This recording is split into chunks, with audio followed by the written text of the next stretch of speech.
day you're crying,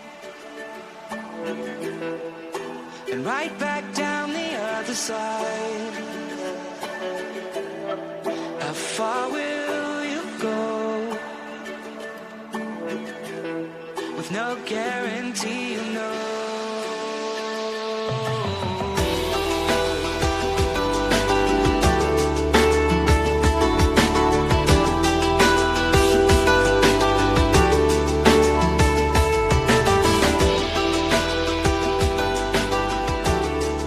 1, 2, here we go. Ladies and gents, welcome.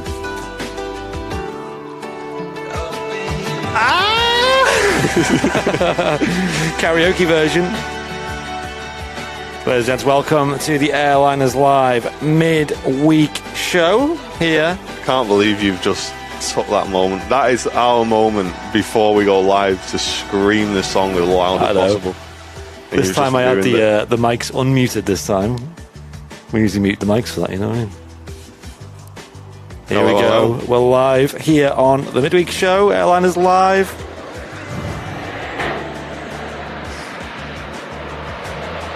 How are we all doing? Let's get some hellos in the chat as we kick today's show off. Wednesday the 21st of September, of course.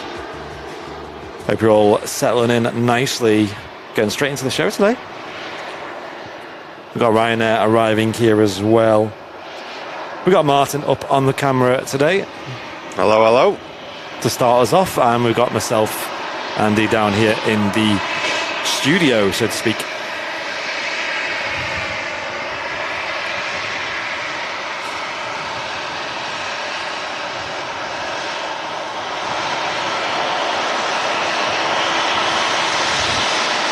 We got blue skies today. Yeah, nice change, isn't it?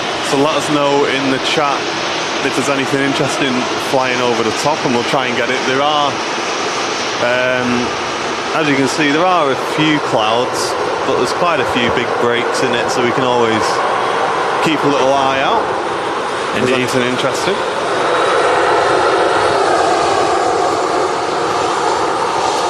No, Jen's not with us today, unfortunately. She's losing her voice at the moment. That's not fun. Last couple of days, she's been keeping a lot quieter than usual.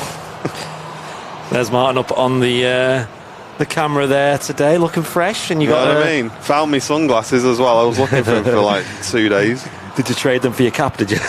Yeah. Found me sunglasses, forgot my cap. There we go. Yep. But no, we had a good day yesterday. Back down south side to catch the Qatar Emiri Royal flight, which was going out of Manchester, and that was awesome, wasn't it? So good to see another 747 at Manchester -8 as well. The first time for me seeing one of those. Yeah. So that was really cool, really good to see. And it actually went out on time as well. Well, as far as I know, I think that's the first time a 747-8's ever been into Manchester as well. Oh, okay. So I mean, I've not seen one. I'm not 100% sure if we've ever seen one in there. I'm sure someone in the chat will let us know. But yeah, no, it was good to see. Nice pictures, and I think your video on YouTube is popping off. I think it's over 25,000 views already. Insane, yeah. It was a great experience. It's quite a D-rated takeoff, and like you said, I mean, for you, it was the first time me too I've seen a 747-8. I think I don't think I've ever seen one before. Maybe at Heathrow, but like at a distance. Ian Meadows saying, "Did you get it up in 4K?" We certainly did. We had it up within an hour of leaving. So yeah, that video is on YouTube now, available for you to watch after the show today. Make sure you go and have a look at that, because it's a real rare movement at Manchester. Mark's in the chat. Nice to see you, Mark. I can actually see your messages now that we've give you that mod status. Captain Mark, yes, wielding the spanner. Hope you're doing well, dude. Yes, hope you're okay. And I'm down here in the studio too, rocking today the Vancouver shirt, brand new. Everyone loves this design. I put a photo up on it on the VIP lounge yesterday, as well as shared on Instagram as well. I love this design. I think I know Martin personally loves it, because he's the one who designed it. But oh, what's going on here? What's going on? 2-3 left landing. Oh. I shall be quiet to let you guys enjoy this. This is really, really rare to see. Check flight radar and just see what's going on there. Yeah, let's have a look. But you can get this shirt on shop.airlinerslive.com. I'll grab a recording of this.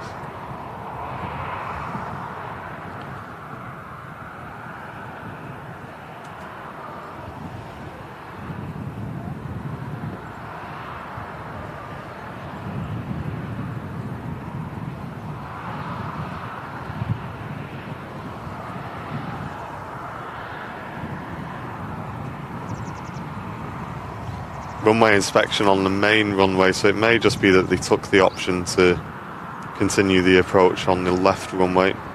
Yeah, apparently that happened last time. I can't remember what happened on the main runway, but they were given the option to visually sidestep onto runway 2. Great to see. Here we go. Look at this, guys.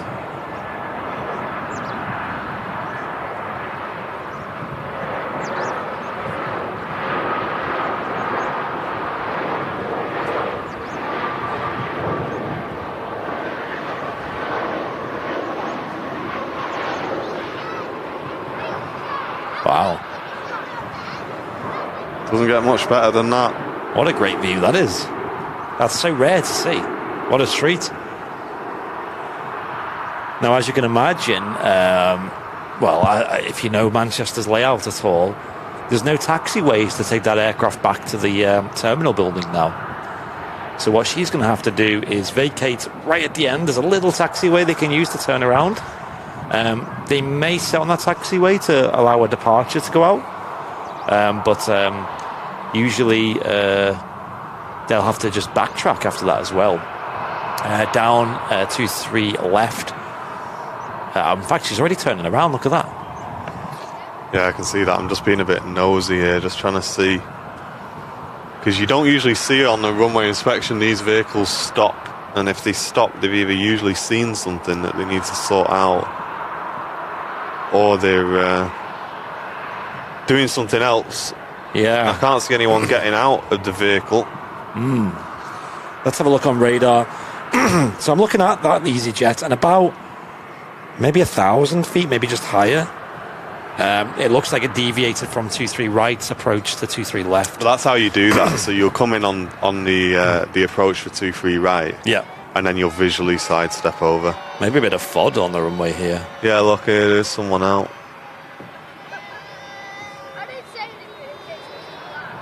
Oh, look, what's that? What's that to the left? Yeah, I see that. Something on the runway. That's an animal of some sort, isn't it? Yeah, maybe it's been a rabbit or something. Get it in the pot. An unfortunate victim of one of the aircraft. Don't waste it. My dad is winding Jen up because Jen used to have a pet rabbit, and every time Jen would talk about the rabbit, it's like, oh, got nice in a good stew that. Luckily, there's nothing on approach at the moment. I think they probably just hold it. Maybe this is something that happened when EasyJet was on approach, and like we said, they probably got given the option to deviate onto 23 left. In fact, the EasyJet's already vacated. So yeah, I'm gonna zoom out from this. I'm pretty sure that's a bit of roadkill, guys. We don't really want to be seeing that scraped off the runway, do we? But that's the reason for this EasyJet sidestepping over to 23 left, as Andy said. Not something we see very often at all. So quite a nice catch this morning.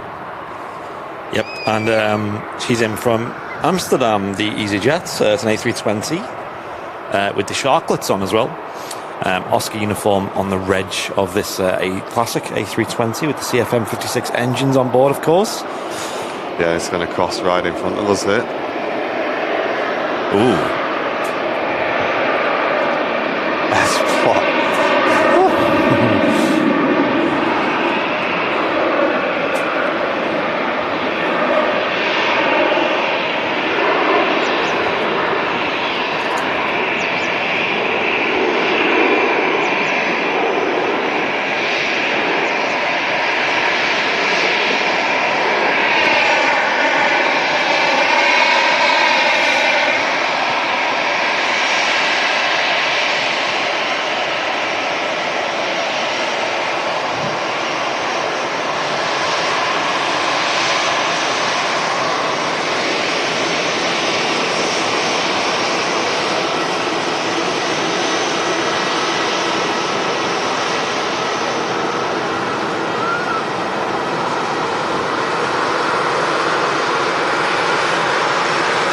So I wonder,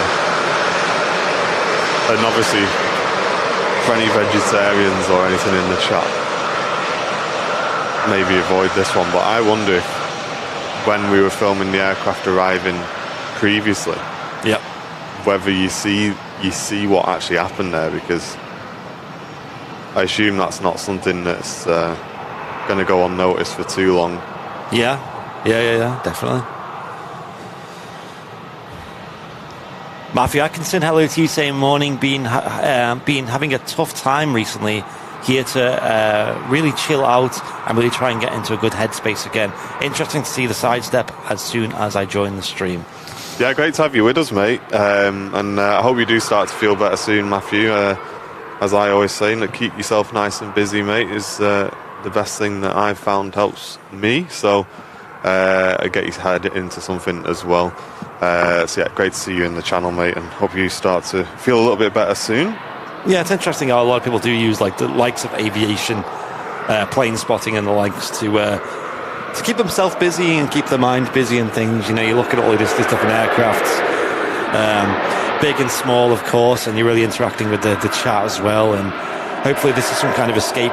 In fact, with Airlines Live, we like it to be a bit of an escape from reality almost, because we don't like talking about things that are too divisive or political or whatever. But yeah, usually anything that's in the news we tend to avoid. Yeah.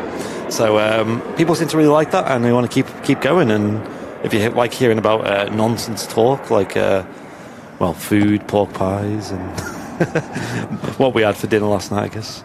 Then, you're in the right channel. So on that topic, what did you have for dinner last night then? Me? Oh, I'm sure you can guess. What do I have most days? Honestly, you eat more steak than any person in the world. Probably. Yeah, I had steak. I had a sirloin steak last night. It was very nice, with a bit of rice. Well, Mrs. Airline is live. You know you can get those cheap, like frozen joints. So you get like a gammon or whatever. Yeah. We had one of them last night with it's just a gammon with honey glazing, like one of the cheap frozen ones. I think we probably got it from Aldi or something like that, and or Sainsbury's, with some roast potatoes and some sweet corn. So quite a nice dinner. That does sound nice. So we had a bit of support coming in. We had Laura Maloney coming back and joining Premium Economy. Welcome back to VIP, Laura. Appreciate it. And then we had another bit of support coming in. Dan Bond continuing his membership for 7 months now of business class, saying, lads, I've had a tough few weeks and I've needed something to distract me. Airlines Live has kept me going. Thanks for everything. Keep up the good work, guys. No, you're welcome, mate. Great to have you with us, and hope the next few weeks are a bit better for you, dude. Yeah, Jen's saying they aren't cheap. Well, they're not. You know what I mean? They're not like one where you know when Jen does them at Christmas really good. She always does a ham at Christmas. It's always mega, and she spends ages on it. That's what I mean, because they're an expensive piece of ham. Do you know what I mean? Whereas these are just a frozen. Well, it's not fresh, is it? It's like no. That's what I mean. Andy B, good morning to you. The best name on YouTube, of course. Hello. Up there with Yorkshire Pud 63. Adrian got himself an air fryer yesterday. Nice, Adrian. Let us know how you get on with it. We got given an air fryer by me nan, and we tried chips in it, and I don't think we either did them right or the air fryer wasn't very good. But a lot of people do rave about. Yeah. It wasn't frozen, mate. I thought it was. I thought it was a frozen one. Oh well, I just don't know what I've eaten, guys. It was probably chicken. just be quiet and eat what you're given. That's literally it. Don't ask questions. Shut up, you. Stop talking about it. You don't know. Stop playing with your food. Air fryers are great, but I've gone off them because I don't eat many things that would be air fried anymore.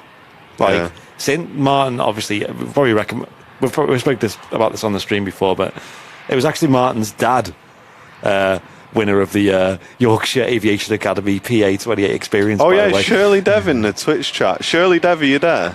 And there's some Twitch subs that have come in as well, by the way. Martin's dad actually recommended to you, right, Martin? It was the OptiGrill, the T-File OptiGrill. Yeah, so my dad had one, and he said, "Oh, you have to get one of these," and he took me and he actually bought me one from where was it? Curry's, I think we got it from, and it's the best thing ever.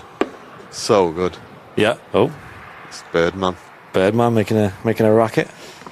And then I was going on about it to you, and then you ended up getting one. Yep. So the Tefal Opti Grill, we're not sponsored by them. We just love to use. I use mine literally every day. Would be pretty cool if we were sponsored by them, wouldn't it? It would, yeah. But like once every couple of months, we get to give one away. Yeah, and maybe have some Airliners Live. There you go. Branded. Anyone watching from Tefal, contact at airlinerslive.com. $1 million contracts only. So what they are is a grill, obviously just like a George Foreman grill, but it seems to cook better than a George Foreman grill, I find. Yeah, and also, the main selling point of it is it's automatic. So you dial in what kind of food you're cooking. There's loads of different options, right? There's like burgers, there's bacon, there's vegetables, fish, steak, chicken. And it sets the temperature for that type of meat. And then when you put it in and close the lid, it detects how thick that meat is. So it knows how long to put it on for. And then it goes through the stages of how well it's cooked, basically. So it'll go like different colours, doesn't it, on the light? It'll say like rare, and it'll go up to medium rare, and then well done, and and it comes with like a little cheat sheet, so that obviously if you're not sure which light to choose, then obviously you just use the cheat sheet, and it tells you, well, obviously if you're doing sausages, you want to make sure they're well done, things like that. It's pretty straightforward, but for red meat, you can choose rare, medium rare, whatever you like, and it cooks really quick as well. And we've had a couple of George Foreman grills, which is kind of like the go-to. And I must admit, and it may be because we didn't necessarily spend a huge amount of money on them, but both of them broke very quickly. I think one of them, the hinge broke on it, and the other one just started making like a really loud clicking noise. And we thought it was probably not electronically safe to be using that. Whereas this one that my dad's got me, we've had it. How long have we had it, Dad? It's definitely over a year, maybe a bit longer. And it's still 10 out of 10. Really good. Yeah. They're good for toasted sandwiches as well. I want a nice toasted cheese and ham toasted. That's definitely one of the main things I miss. Mrs. Airlines Live will tell you that I used to love cheese on toast before I got told I couldn't have it anymore. There we go, EasyJet A320 heading off to Lisbon. Golf X-ray on the reg. It's a 919 nautical mile journey over to Lisbon in Portugal. Sam, hello to you. Laurie's in the chat as well, and Matt Smith, all there. The Flying Architect, hello to you. Loopy and Fezza, all the moderators in the chat today. Welcome, guys. Hope you're all doing well. This is where we never see Surly Dev again. I know. Just gone. I understand it is a Wednesday morning, so obviously for most people it's probably a bit tricky to watch with work and things. We do get a lot of messages of people saying that they have this stream on in the office and things, and while they're working, and maybe some people are still working from home. If you are, I salute you, because it's something I couldn't do. I know it's crazy. It's like almost like a split of people. Some people working from home is a dream, and I get that. There's no commute, and you can just wake up and be in your PJs, maybe even still in bed. Sounds glorious, but for me, I kind of need to be out. And Jen's really good at working from home. She like stays motivated, and she's working, and like every time I go in, she's like working away like mad. Like I'll be honest, when I work from home, I get lazy. Yeah, I get lazy, distracted. And you just end up not doing anywhere near as much work. So when we decided to go with that office, it was so good, because you're just going in, and when you're in there, you kind of in the mood, like you're there to work, and you just get so much more done. Whereas obviously someone like Jen, I think she has not changed like at all since, like, whether she's in the office or at home. But she enjoys it a lot more, because obviously the cats are there, and she can chill with them and look after them. And obviously it's good if you've got pets, to be able to spend that time with them. So for her, going in just the one day a week is perfect. Yeah, I get that.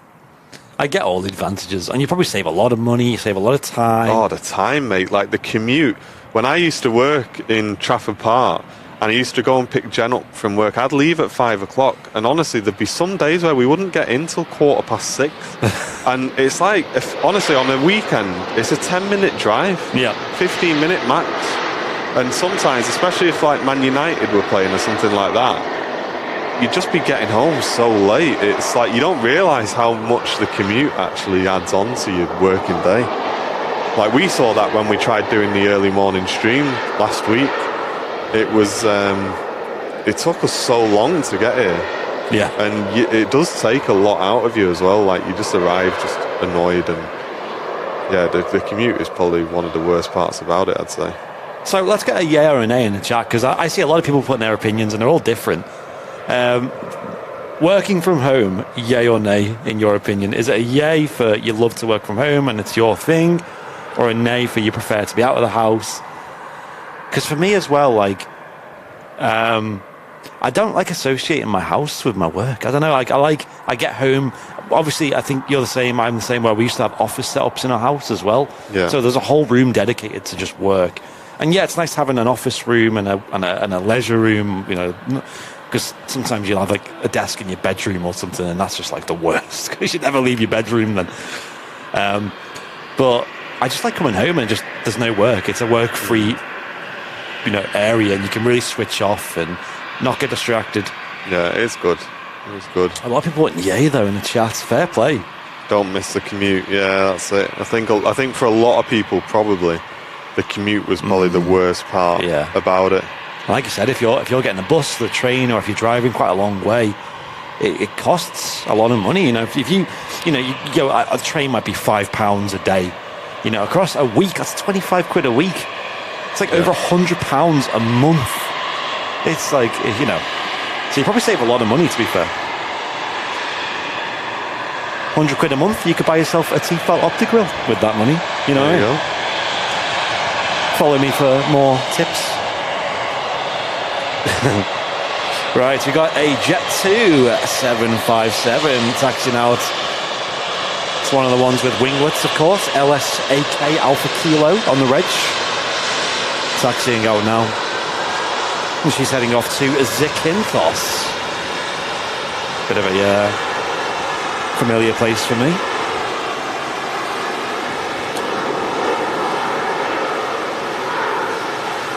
Marco Kane saying my commute was 90 minutes. What? Really? That is insane. And you think of that across, like, you know, not just one day, but yeah, like I said, a whole week, a whole month. That's what I mean, and it changes your working day from 8 hours to 10 hours straight away, do you know what I mean, before you've even started. Well, even more if you've got a 90-minute commute. And I've seen Terry Edwards saying he's retired, so he works from home without the work. Yes. I must admit, I very much like to keep busy. So for me, the thought of retiring is a bit worrying. Like, not having anything to do is not a good, not a good thing. Like, definitely keeping busy is the best. I just find it really hard to focus when I'm at home. Like, obviously, how we are like kind of our own bosses. You know, we kind of have to rely on our own motivation to keep us busy and thinking of the next idea and working on the next project. I understand if you've got like a boss giving you tasks to do, it's different. But for me, it's like... I have a boss giving me tasks to do. It's John Fezzer. Yeah, the Asana list. And I just find it hard to like motivate myself if I'm just sat at home. Like, yeah, you know. Well, can't wait to hear the sound of this Jet2 757. So lucky to have these at Manchester.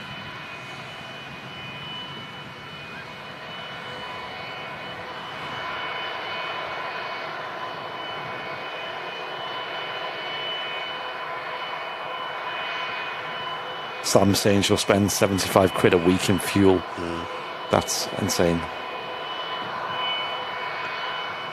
Etihad Green Line livery taxiing out. Nice. Oh, really?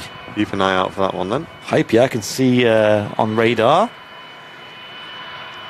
Just taxiing out at Terminal 2 area now.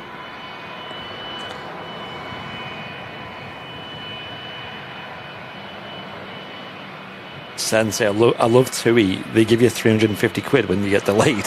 What? I didn't know this.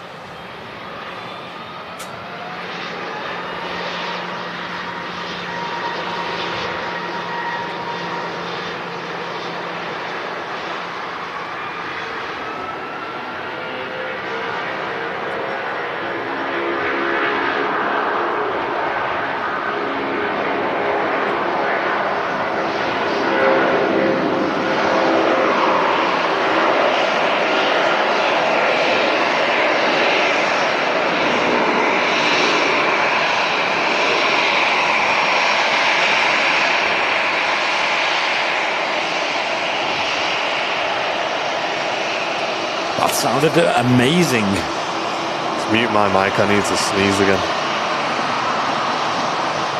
Oh. No.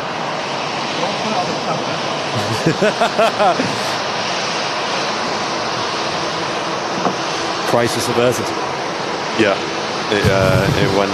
No mega sneeze. I lost my confidence. Hey, we got stage fright. Yeah. We've got a Star Alliance special in here. This is in from Munich, and it's a Lufthansa. Sometimes you need confirmation as to which airline it is when it's Star Alliance, because the text saying Lufthansa is very small. Also, it's German registered, kind of helps, I guess. Lufthansa City Line. This is a shuttle service taking passengers over to Munich, just like they do with Frankfurt as well from Manchester. We've also got what looks like a TUI 767, and the fact that it's not on radar probably means it's one girl in particular. Stealth plane, OBYK. And before this takes off, ladies and gents, I want you all on YouTube to go and hit the like button. And if you can't find the like button on a mobile device, you have to just close the live chat down with a little X button. Hit the like button, and then you can return back to the chat as well. Really helps us out a lot if you all hit that old like button, of course. And Loopy just saying that we hit 96,000 subscribers, by the way. Getting close. Thank you, everyone. Welcome to anyone who's new. As we watch Little Miss Sunshine here, the TUI 767, we've also got the Etihad Dreamliner taxiing out as well. If you want to support the channel today, you can become a VIP of Airliners Live and get loads of benefits by clicking the join button or the VIP link from Nightbot in the chat. It really does help the channel out a lot. Or you can send in a one-off donation via the Super Chats. You just click the dollar symbol and click Super Chats. We'll give you a massive shout out and a bing bong on the old stream. And finally, if you are a VIP of the channel already and you want to gift back to the community, if you're watching on PC or laptop, you can click the dollar symbol and click gifted memberships, and that will support the channel, and it will also give people in the chat 1 month's free trial of the Airliners Live membership. All fantastic ways to support the channel and helps us to keep these streams free for everybody else. Here we go, 7.6 on the roll. Could not have timed that any better.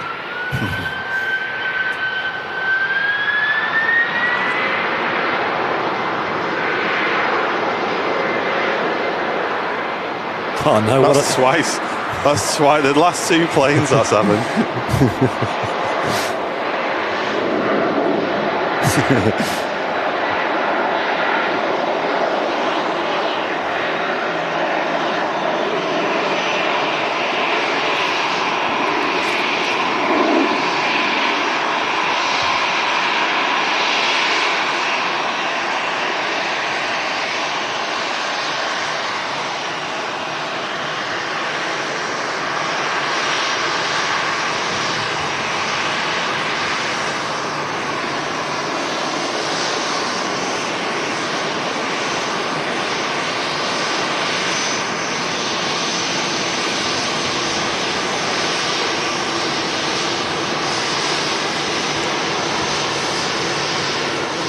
And there she is, the Etihad Dreamliner in the green liner scheme.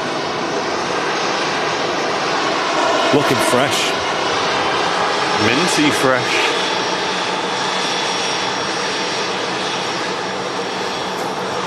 And yes, we did have a little photo bomb from the Brussels Airlines A319 in the new Brussels scheme.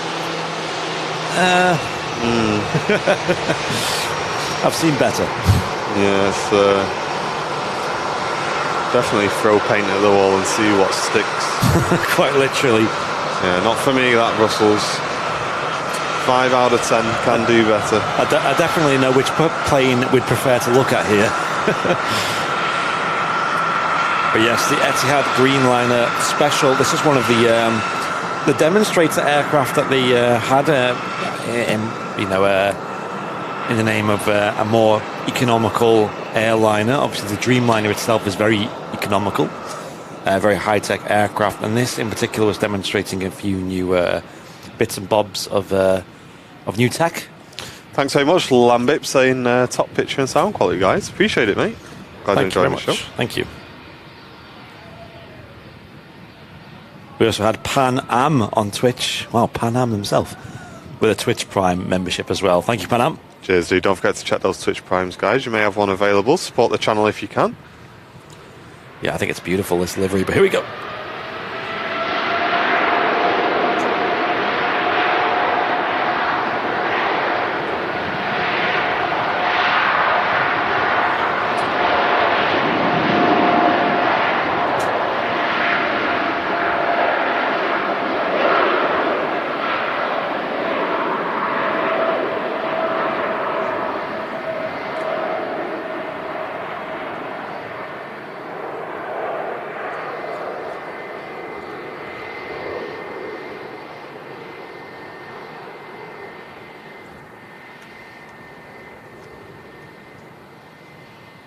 Great view there, seeing the rotation as she lifts up above the trees.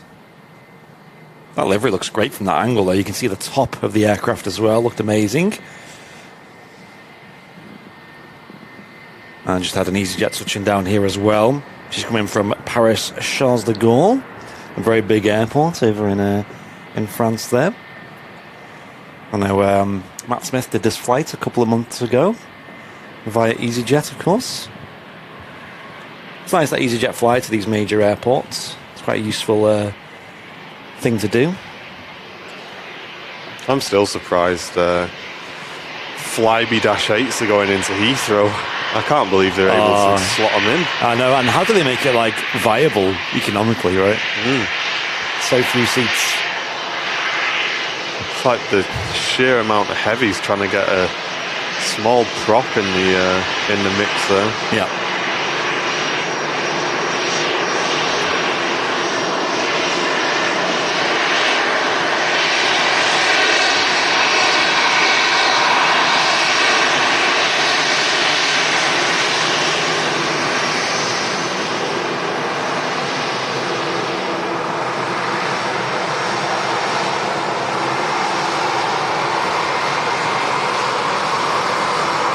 Fun fact, this was the last time we ever seen a visual sidestep onto 2-3 left. It was that exact aircraft, the A320 EasyJet that we see there.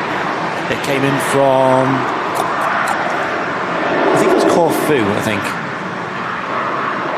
It came in from Corfu and landed on 2-3 left about a month or two ago. And the captain on board dropped a comment on the YouTube live stream in there, said, yeah, it was because runway 1 was shut temporarily. I think it was because of reports of a bird strike or something similar, and they were given an option to visually sidestep onto 2-3 left instead of landing on 2-3 right, or which they couldn't do. They would have had to go around otherwise.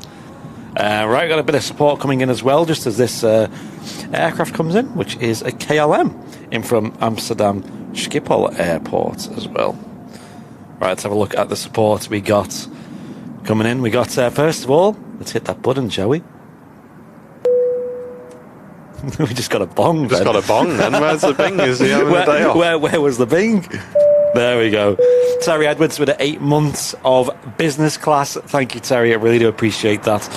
Who says, bing bong, 7 months, gone quick. You're doing a fantastic job, guys. Keep up the good work. Thank you, Terry. Appreciate that. Thanks a lot, mate.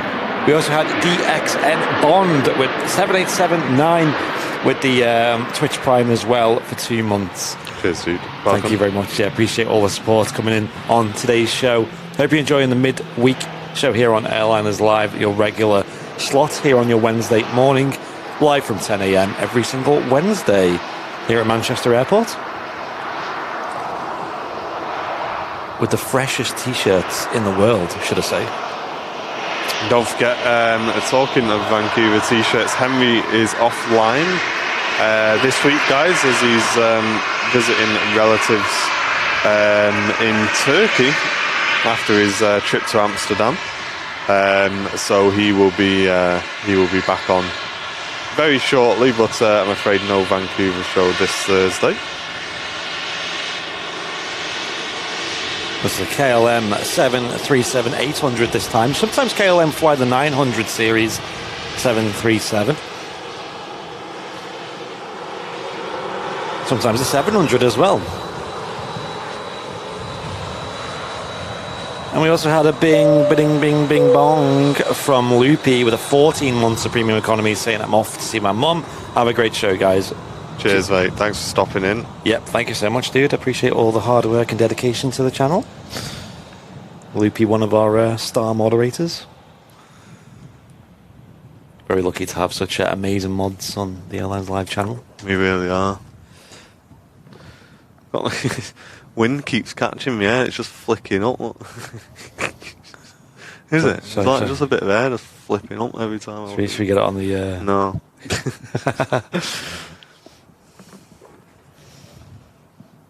No E2s today. Oh, what a shame. We've seen them a couple of times, especially over on South Side. They are fantastic. I think. Yeah, I do love those. They may even be louder than the A220s, if I'm honest. A nice bit of new kit that we're seeing here at Manchester these days. The Embraer E2 series of aircraft. First of all, we got this ATR 72 coming in. This is from the Isle of Man. Logan Air, Scotland's national airline, although this hasn't been to Scotland. And pinging up on the ground, I think just getting pushed back at the moment as well, we have a Virgin Atlantic A330 GV UFO.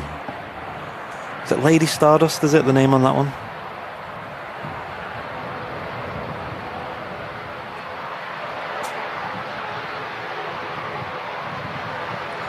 A lot of people in the chat saying you won't have that problem soon, Martin.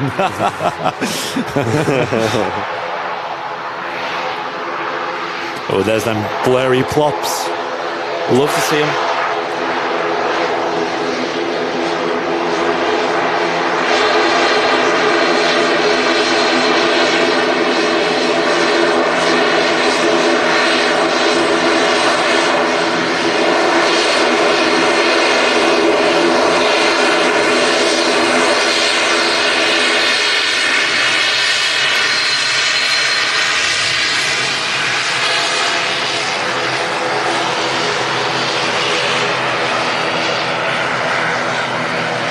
Shirley Dev is in the chat as well, but opening with saying, I'm disappointed that you guys didn't capture my flight arriving. I don't care that it was 11 p.m. last night. You should have been there for me. Well, we got some good news for you, Sunshine. We've got, Shirley Dev, we have a deal to make with you. Well, I don't know if they even know about what the... Oh, exactly. Yeah. This is the thing. So listen, we've got an option, Shirley Dev, for you. You got two choices. You won a prize in the prize draw yesterday, mate. So congratulations on that. Yeah. Now, the prize was... You won a awesome Retro 51 rollerball pen and notebook set from manink.co.uk. Okay. However, my dad really wanted that prize. And my dad won the very next prize in the draw, which was a 1-hour real-world flight in a PA-28 out from Leeds. So you have a choice. You can keep your rollerball pen and your notebook, absolutely fine. Or you can trade with my dad and go flying if you can get to Leeds, and you can obviously book it. It's a voucher, so you can book it whenever you want. A 1-hour flight. So there we go. What did he do on them game shows? Should I stick or should I... What is it? Should I stick or should swap, I swap? Yeah. And by the way, it's Leeds East Airport, by the way, not Leeds Bradford. So, and it's a PA-28 aircraft, and I believe it's like you get to fly the aircraft as well. So it's like a 1 hour trial lesson, basically. So you actually get to go up real world flying. That is the choice. People are going pen, fly. It's going, let's stick or twist. That's it, Matthew. He knows. So Dev's putting pen or plane. Which one? There you go. What would you pick in the chat, ladies and gents? Would you have the really nice, high quality ballpoint pen in the mosquito design with a notebook as well, which are really, really nice? Or would you have the flight experience in the PA-28? Yeah. And of course, it's absolutely fine, Shirley Dev, if you can't go flying or you can't get to Leeds, then we can just redraw that flight. So it's not a problem. Stick or twist. It's mad how, like, the chat is literally 50-50. The chat is 50-50. Pen or plane. Pen or plane. Pen or plane. But you have to make a decision now, obviously. Just We'll just get in touch. But it's nice that you have the option to pick either, so, not many people get that choice, do they? They just win what they've won. But, so Martin's dad really wanted that notebook and pen, and he didn't win that. And then the next prize was the flight experience, and he won that. Can't believe it. So if we'd put those two things the other way round, it would have been crazy, wouldn't it? Yeah, so... if anyone's missed it and anyone donated £10 or over to the charity fundraiser, have a look at the prize draw that we did yesterday. It's on our YouTube channel. You can go back and watch it because you may have won something and you may not know it. So give it a watch through, flick through it. Some awesome prizes on there. Like I said, real-world flight experience vouchers, flight sim vouchers, prints, loads of models. I'm just thinking, how would we have explained that? If my dad won that after what happened with Lee Davies last time, everyone in the Airlines live community would be convinced it was a fix. Yeah. There'd just be no way around it. You know what I mean? I don't know how I'd explain it, and no one would believe me. There's Pegasus A320 Neo coming in. She's in from Antalya.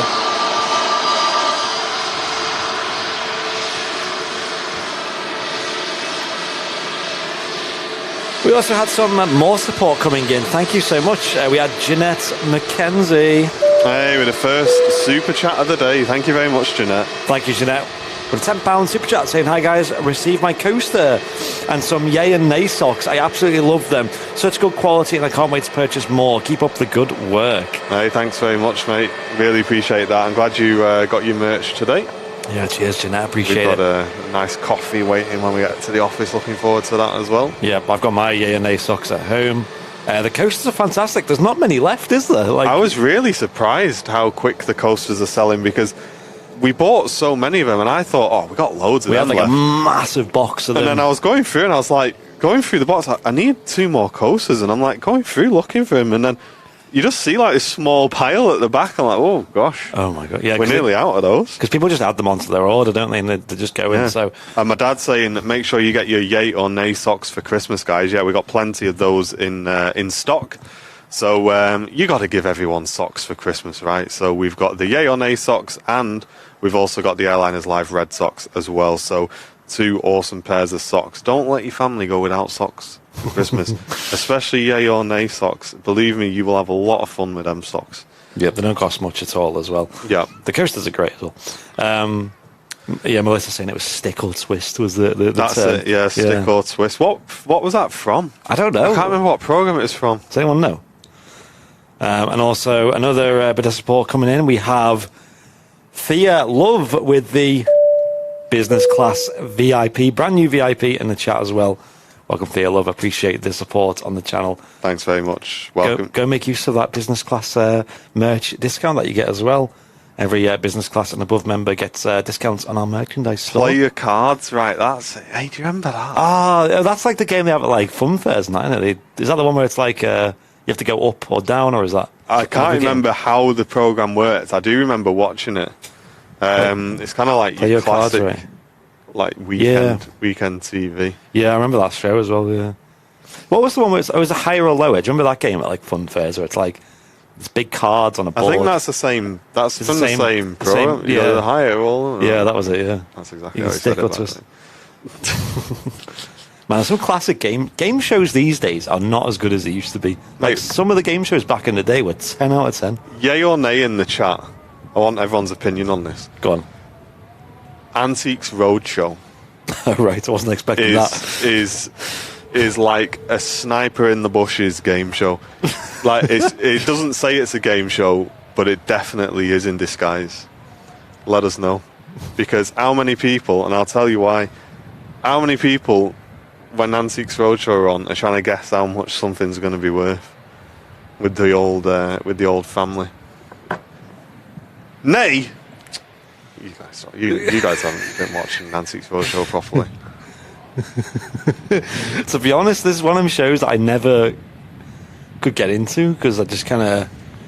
Yeah, but when understand. someone comes up and they bring this thing and it's an heirloom and yeah, it's been in the family for years and years and it definitely, if it's worth 50 grand, I'm going to sell it, but I won't tell you I'm going to sell it. And then they go, oh well, it's a beautiful piece and. But I'm afraid it's fake and it's worth 100 quid. And then you go, oh, that's all right. It's been in the family and I wasn't going to sell it anyway. Like, oh, yeah, you just travelled 4.5 hours with your painting if you weren't going to sell it. You know what I mean? My favourite show that just got ruined with the reboot was Family Fortunes. Do you remember that one? With the old... was it from the 80s Les or Dennis. 90s? Les Dennis, that was it, yeah. Yeah, well, you had to remember about 19 things that go past on the conveyor belt. Yeah, that was it. Wait, what? 19 things? Oh, because they just like put a whole full big shop, Sunday big shop on the and you got to remember all these things that go past you. I love that idea though of like we asked 100 people. Yeah, my dad's saying whenever there's a Rolex, whenever a Rolex comes on Antiques Roadshow, I phone me dad. I'm like, right, come on, how much do you think it's worth? Some of them Rolexes though, I'll get some money then. Oh, was that Generation game? That's right. Yeah, it is, Tony.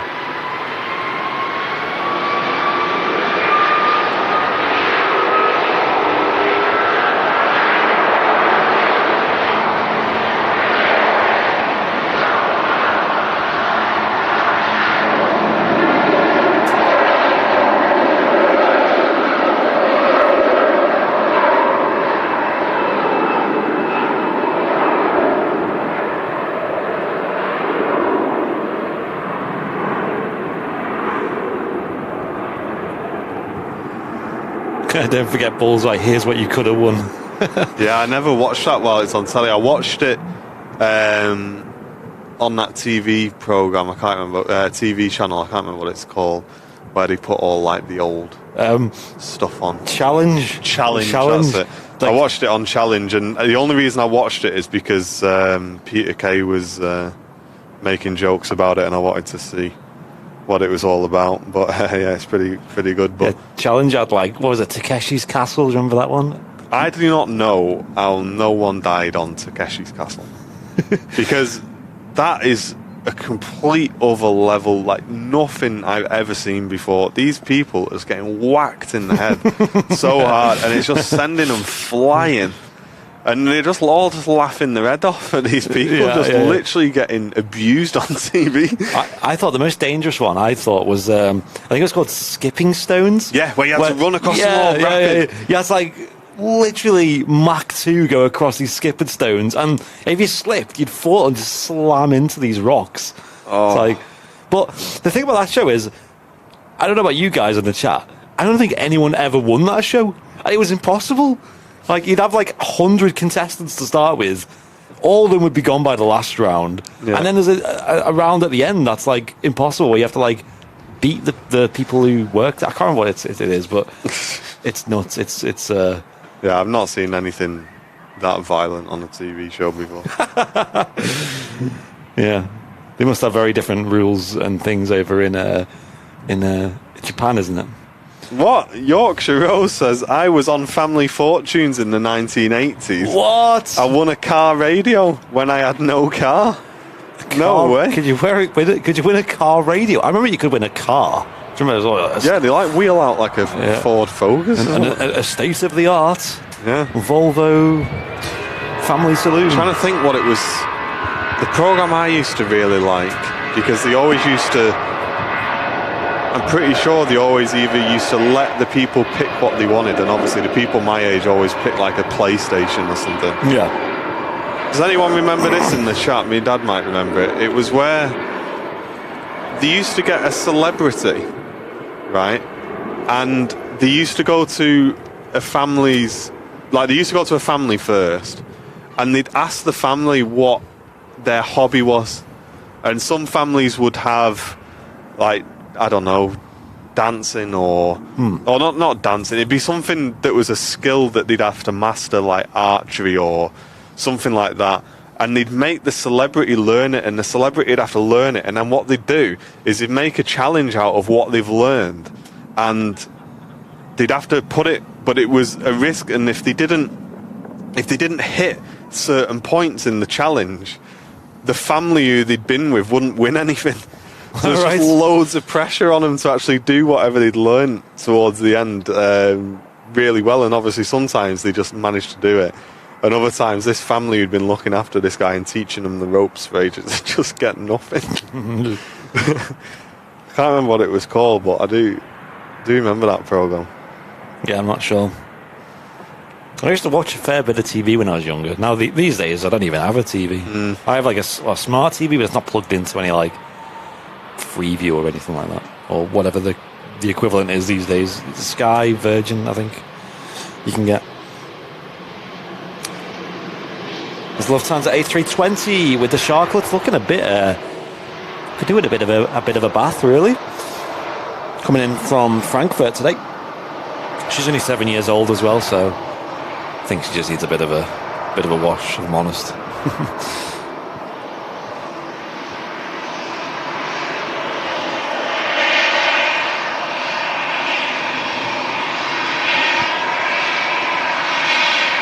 We also had a mega bong in the chat as well. We'll read that out in a moment. Thank you, Carwin. Appreciate that. We'll read it out as soon as this Lufty's out the way.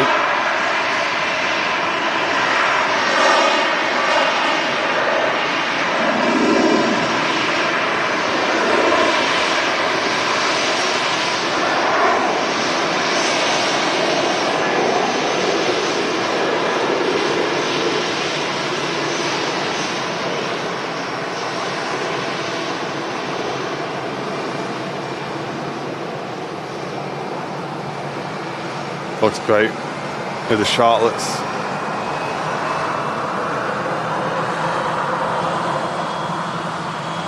Yeah, really good. Ladies and gents, can we get some mega bongs in the chat? Huge donation coming in from Carwin Davies, who sent in a $50 New Zealand donation. Thank you so much, Carwin. Really appreciate that. Thank you, mate. Really appreciate that, dude. Thank you. Saying good evening from New Zealand, Martin and Andy in Manchester. Great stream on the charity fundraiser award that was streamed yesterday. Congrats on you guys who won the prizes. Hope you guys are well and have a great time. Have a great week and a great stream as always. Cheers, dude. Thank you very much. Thank you. Yeah, the stream yesterday was a lot of fun. We did it from the Airlines Live Global headquarters office in City Airport. And yeah, great stuff. Huge well done to anyone who won the prizes. If you didn't win anything, there's still every chance you could win prizes still, as we are going to leave it for a week for people to claim the prizes. And last year we had quite a few prizes that weren't claimed. So what we did was a redraw, and that is entirely possible that can happen this year. We'll give you guys a week to get in touch with us. If you've won anything, get in touch via email. contact@airlinerslive.com is the email address you want to use.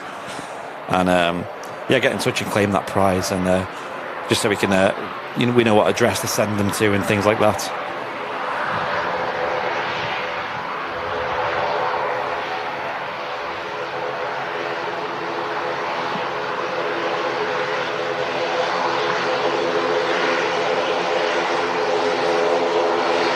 Andrew Gray, welcome to Premium Economy, brand new VIP as well.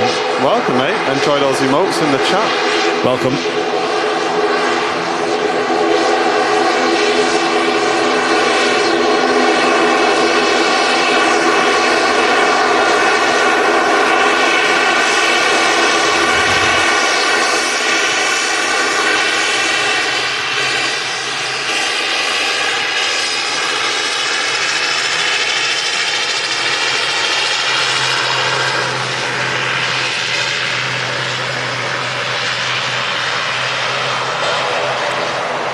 Yeah, a lot of hype in the chat for the aircraft that are coming out now. First of all, we've got a Jet2 A330-200 taxiing out. It's the only Jet2 A330 they've got left from Air Tanker. Golf Victor Yankee Golf Mike on the reg of that aircraft. And she's heading down to Tenerife South Airport. I'm sure there'll be plenty of sunshine down there. Let's have a look, actually. Current temperature in Tenerife, obviously still in the morning over there. Likewise to here. It's the same time zone as the UK, actually. There is a 10-knot wind, and it's 24 degrees. It says it's cloudy, actually. No way. Tenerife obviously stays warm pretty much all year round. I mean, I went there I went to the Canary Islands, I went to Lanzarote in December and March, and both times it was still mid-20s in the temperatures. In fact, when we went in March for the Airlines Live Lanzarote show, me and Fezza were swimming in the sea as well. Yeah. And Fezza got very, very burnt. I'm sure there's photos of that circulating. Yeah. And Salt Pastillin on Twitch. Don't be weird, dude. Please.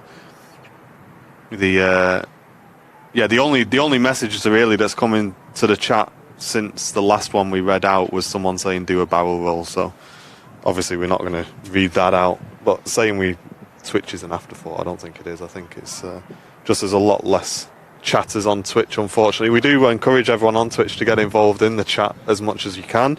We can see both chats here, and obviously we do read out VIP support on YouTube, of course. We do like to thank everyone, just as we thank anyone who puts in Twitch subs as well. But keep that chat nice and busy, guys, and of course we're monitoring both. KVR saying, is it too early to mention pork pies? No. But we haven't got any, so don't mention them too much. Nick W saying, I was in Tenerife last week. It was hot, over 28 degrees every day. Oh, love that. Love a bit of that. I will say I was a bit nervous when I went because I went on a holiday this year to Zakynthos, and every day was in the 30s, upper 30s in fact. And I was a bit nervous. I was like, I can't even... here in the UK, when it goes, when we had them heat waves when it was in the 30s, I kind of struggled, struggled to work, struggled to operate. But when you're over there, it's a different mentality. When you got the pool there, you got drinks, you sat in the shade. It's a completely different mindset. And ladies and gents, can we get some bing bongs over on Twitch? We got Tony P Gamer gifting 5 tier 1 subs to the Twitch community. No, that's mega, Tony. Thank you very much, mate. Thank you, Tony. I really appreciate you, dude. I think you've got an amazing setup at home with the Airlines Live coasters on your desk as well, I will say. And great photography as well. I see that really improving. It's nice to have a little chat with you the other day as well. And Shirley Dev getting one of those subs as well. He is on a bit of a winning streak, isn't he, at the minute? What will be next?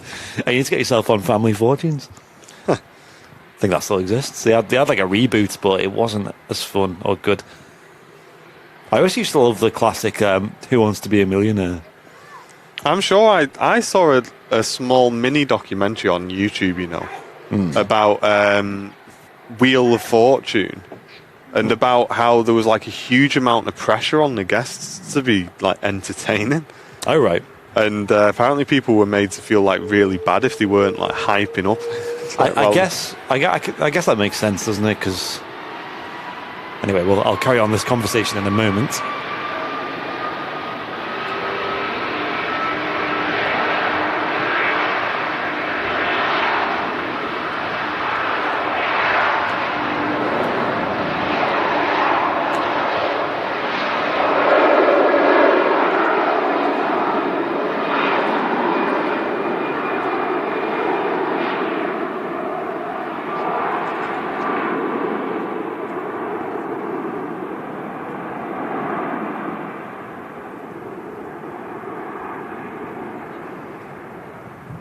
Here goes the Jet2 A330 heading off to Tenerife South. The thing is, though, with shows like that, I think a lot of people in real life, when they're given like money, when they're given a prize, they don't actually go crazy. They don't go whoa like that. They kind of just go, oh, nice, and it's just like the reality of it. So I think they have to kind of manipulate it a bit to make it a bit more... Yeah, well, apparently it was like really OP though. Oh, you yeah. were like getting mad at him. Not doing. I'll try and dig it out when we're at the office. I'll have to watch that. I'm curious. There was like guests going on just saying it was just a horrible experience. I guess there's an element of sense in that, but I think that sounds like it's going too far. It was actually, I was watching a podcast with Mr. Beast, obviously one of the biggest YouTubers in the world, and he's the same where he has to kind of like vet. He has his contestants like random, but he has to vet out a lot of the people who are they don't really react in, because if someone it's won, all about the reaction for him. Yeah, because if someone isn't really playing ball with the actual video, which is what it's all about, then I guess that makes sense to try and vet them people out, as unfortunate as that is. I mean, hell, if I was getting thousands of dollars, I'd overreact for that. Oh, cheers, mate. Jeanette McKenzie with a £2 super chat as well. Thank you, Jeanette. Saying all aboard the £1 train. You know you wanna. Thank you, Jeanette. Appreciate it. Thanks, Jeanette. I love him. Yeah, he's quite good, Mr. Beast. I don't watch him, but I do appreciate the hustle. I appreciate like how these people, really get the trends and pick up on what's current, and obviously put a lot of money into their videos as well, a lot of effort and a lot of work. I think, as far as I know, with him, he doesn't really pay himself anything. I think he just puts all his money back into his videos. At some point, he's got to.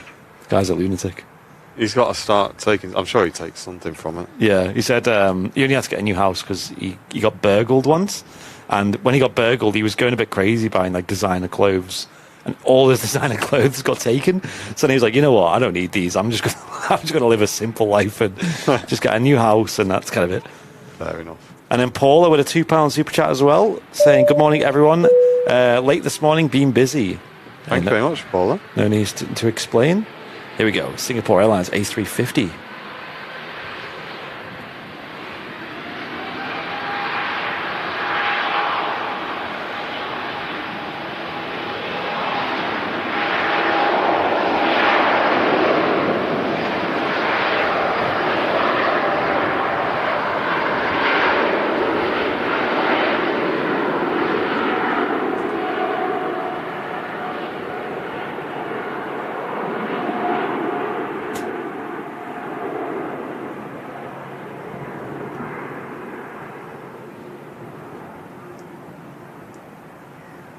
Well, this tablet got a lock button.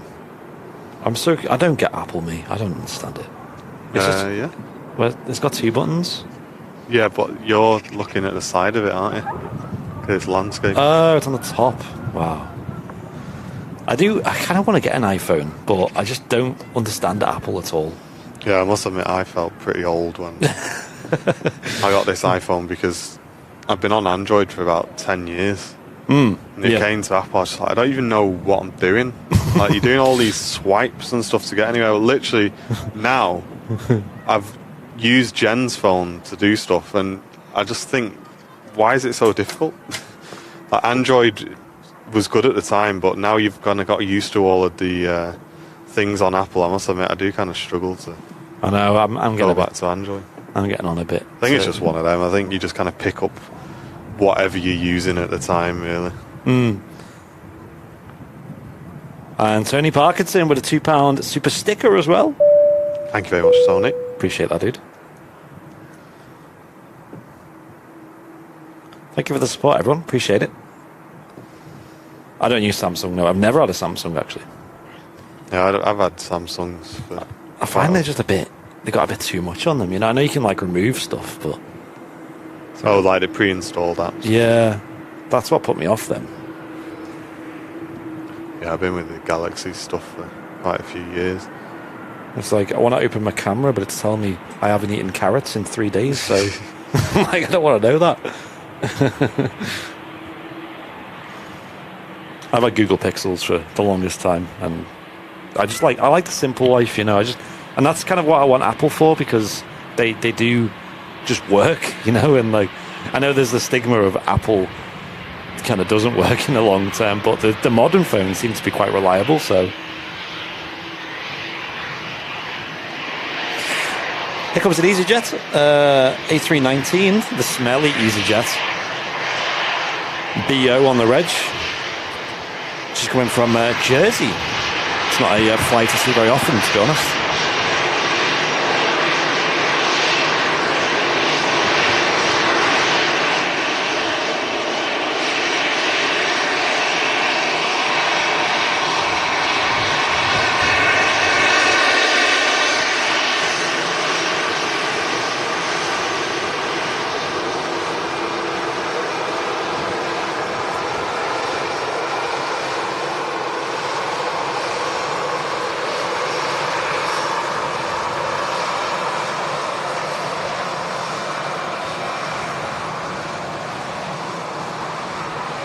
Right, here we go.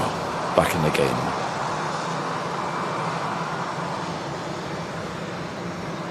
We also have a TUI Dreamliner taxiing out over at runway 2. I think she's holding, ready to use the runway. Yeah, it's been holding for a couple of minutes. She's off to Puerto Vallarta. I think that's it. Is that Mexico? Kevin O'Dubhane, is that how you pronounce it? With a £5 super chat. Thank you very much, dude. Really appreciate the support. Saying thanks for all you do. Greetings from Crossgar, County Down. Well done to the mods for keeping the chat safe and friendly. Yeah, we got a great team here at Airlines Live. All do a fantastic job, and a good community as well, which means we don't need to do too much moderating, apart from idiots like Driz, who, as you can see, have been removed from the community instantly. Yeah, it's always the thing about having the chat open to anyone to join. You've just got to keep an eye out for strange people. But obviously here on Airliners Live, we love keeping the chat open to all, because I think if you sort of start charging for, like we dabbled with it a while ago, start charging for use of the chat, it just kind of divides the community a bit too much. And I know a lot of people are being very cautious of what they're spending these days. So I understand if not everyone can afford to become a VIP of the channel and things like that. So I do love the community we have at the moment, and our moderators are fantastic. And they don't just ban people; they also do a lot more than that. They help out a lot, and they're chatting, they're answering questions, they're posting links, being very helpful. And off the stream, they're doing nice things as well. They're really helping out with the team. They're giving ideas. They're letting us know about things. They're giving us heads up on movements and things. So, yeah. And big shout out to Loopy, who isn't with us at the moment because he goes to see his mum on Wednesdays. But after every single show without fail, Loopy sends us a little list for me and Andy, and it shows us the amount of likes, the amount of subs we got in that stream, the amount of views. He just sends us this list, which is just super helpful after every single show, and we really get to see the progression of how the channel's doing. And it's actually super helpful. Yeah. So cheers, mods. I appreciate the support on the channel as always, of course, and a lot of love in the chat for the mods. They're one of the biggest aspects what makes Airliners Live what it is today. Hope you're enjoying the show today, though, on the midweek regular show here at Manchester Airport. We're live every single Wednesday and Sunday. If anyone's new in the chat, let us know. Give us a hello in the chat. Make sure you subscribe and make sure you hit the like button as well. Very important that you do so. It really helps us out a lot. We got this Ryanair. She's heading off to Gothenburg over in Sweden. And yeah, I did see a message in the chat saying that Puerto Vallarta had an earthquake the other day. I did see that, Dave. Oh, did it? Yeah, it actually hit the airport as well, I believe. Oh, wow. I don't know too much info on that, but I hope everyone was all right. Storm Chaser Dan saying hello, I have subbed. Yo, nice name, dude. Thank you, mate. If I had the time, I'd definitely do a bit of storm chasing. Yeah, 100%. I think here in the UK it's not as exciting as some other regions of the world. But whenever there's a storm in the UK, I'm straight onto like lightning trackers and things, and really seeing where it's unfolding and what's happening. I know down south, you guys who live down south may have had a few storms in recent weeks down there. A couple of weeks ago, there was a massive one down in Margate. Sadly, we never really got anything too exciting up here. We got a few bits of lightning, but it was very, very overcast and very, very light, so you couldn't see anything. But it was cool. Well, it's that time of the year. For the first time this year, I have put up the old hood over the head, under the headphones. Wow, looking fresh. It's definitely turned on it. Yeah, you see me? Yeah, I can see. Yeah, I had that on the last show on Sunday. Actually, I was the same. It's definitely turning now. We're getting towards that autumn season of Airliners Live, and soon it will be rainy season. And hopefully snowy season. I don't mind a bit of snow. Yeah. If I'm honest, like, as much as it's hard work, it's painful, it's not fun for us to be streaming in these tough conditions, it does make for really entertaining shows. And yeah, we're talking about snow and rain, by the way, not today me putting me up.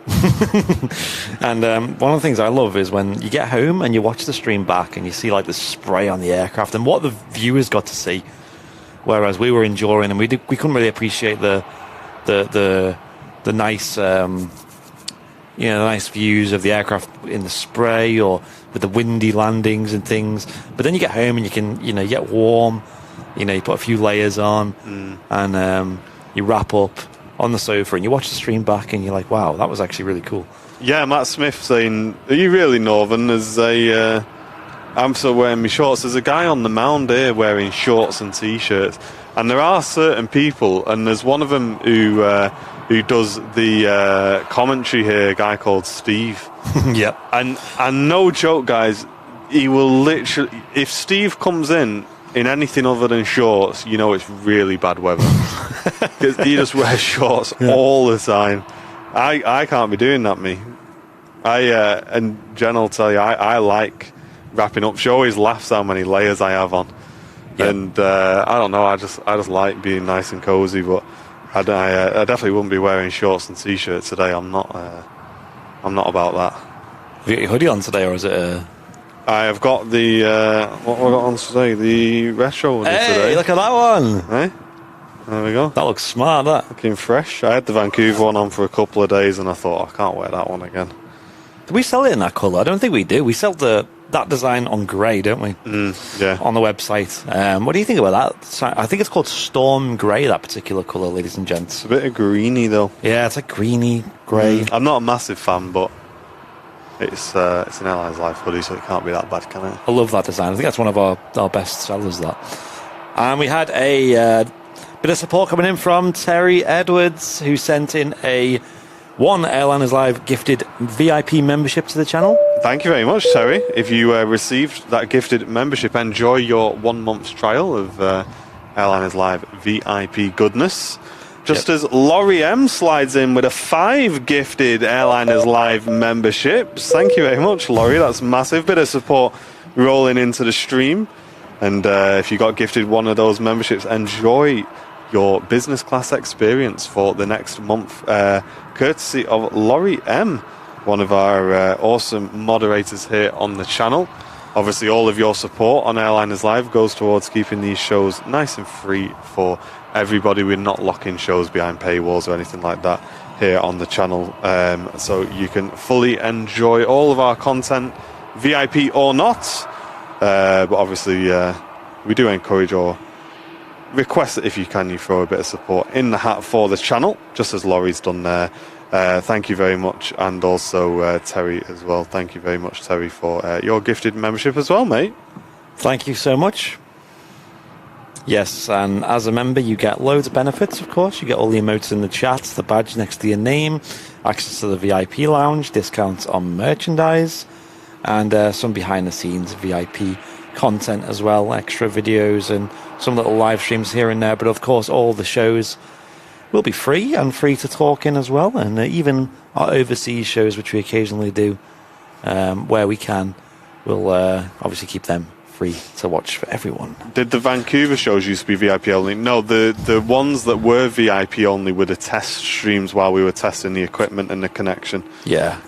So the only stuff we do behind the scenes for VIPs only on Airliners Live, apart from certain pre-recorded content, is usually test streams. So say, for example, Andy goes to Dublin and he just wants to check the setup's all working fine. The easiest way to do that is just to push it to YouTube and just put it as a VIP only thing, and that way we can get the feedback from the VIPs that everything's working fine. So yeah, the main shows, the Wednesdays or Sundays, are always open to everyone. And Wowsy saying on Twitch that he's really enjoying the streams, saying love the great work. Cheers, dude.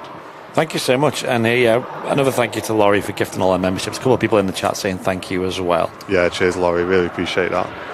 Those gifted memberships do really help out the channel a lot, because we benefit as if 5 people have just signed up. So that's an awesome amount of VIPs to get signing up. So thank you very much, guys.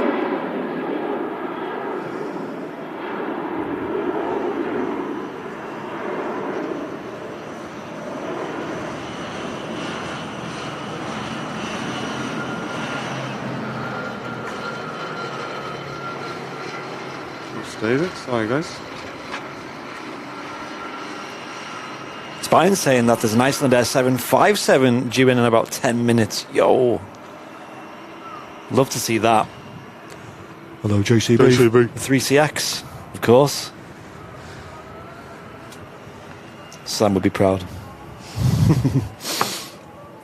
And this TUI Dreamliner is still holding. Don't know what's going on. Obviously heading off to Puerto Vallarta. The TUI Delta is 787-8 Dreamliner. 7878. No special on this Icelandair, I assume. Then just, a 7.5 is still great, but no special scheme today, unfortunately, I think. Yeah, she's just turning on to the ILS now. Just the default Icelandair scheme. Still excited to see it, and obviously getting a bit tired of seeing the Icelandair Maxes, so it's a lovely change. I don't feel like I've seen one of them in a while, to be honest. True. Yeah, because we don't see them on the Sunday shows anymore, because they moved the Sunday slot to the late afternoon. There's Sam. Thinks he's in work now. JCB was on final approach. It was, to wherever it's going. I don't know what the destination was. Kieran, hello on Twitch, tuning in. Ringway, great to see you, mate. Is the TUI broken? No, it's probably waiting for a departure slot from ATC. So it's just waiting for that clearance to take off. I'm not sure what time. Okay. So this aircraft, the TUI, was actually due to depart at 9 a.m. from Manchester. So obviously it's running quite late. So it's probably missed its departure slot, and it has to apply for a new one. And we don't know what time that is. Plane Spotting Ringway, good morning to you, and Chris Coleman, morning to you. Hope you're all well. Welcome, guys. Thanks for tuning in to the midweek show today. Myself, Martin, and Andy bringing you today's feed. With the freshest T-shirt in the world, might I add. Airlines Live Vancouver T-shirts and hoodies now available with this beautiful mountain design, designed by Martin. Got a little plane on there. Can't see it too well on the light here, but Airliners Live Vancouver, awesome. I love this design. It's definitely the most attractive design that we've had on our store. Another Airliners Live original, of course. TUI 787-8 now ready for takeoff, it looks like. After a little bit of a wait on the taxiway there. And Freddie saying you're doing a great job, lads. Thank you, Freddy's. Cheers, mate.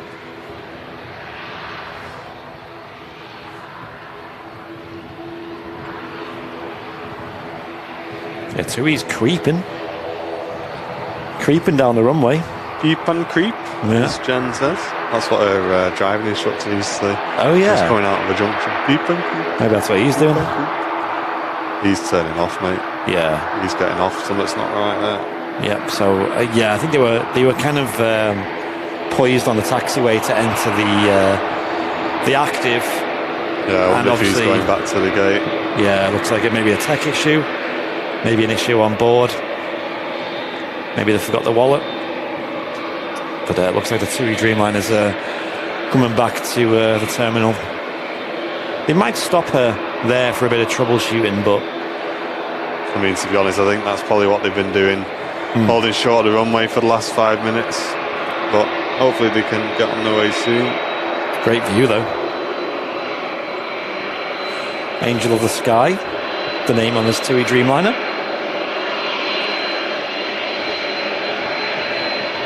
Mark Langston saying that it might be, there's no slot, so it might be tech.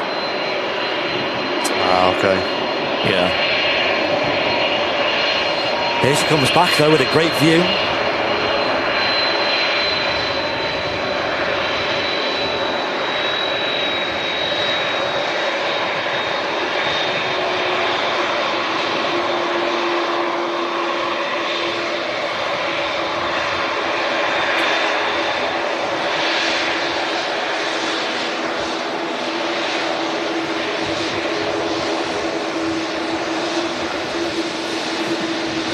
Welcome to Manchester Airport, where the local time is 10 minutes after your last check. I'm curious what will happen to this now. Maybe the aircraft's gone tech or something along those lines. But yeah, welcome back, passengers on board this flight.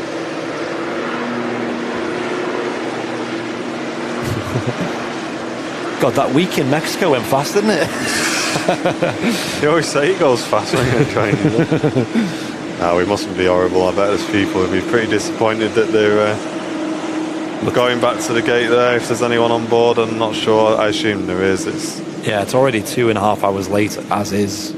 Gosh. So, definitely a bit of compensation coming out of TUI's pockets there. So we got the Icelandair 757-200 coming in at the moment, coming in from Reykjavik. We'll have seen the 75s here at Manchester, of course. Quite partial to them.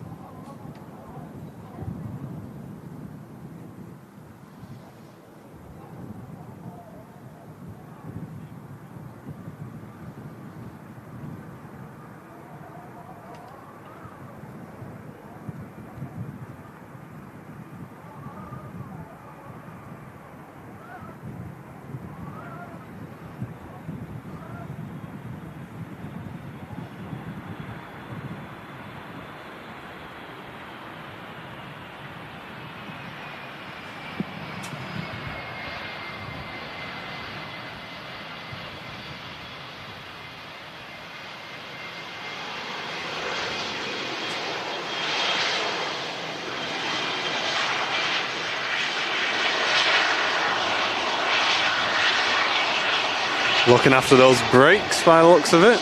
Letting the aircraft roll out.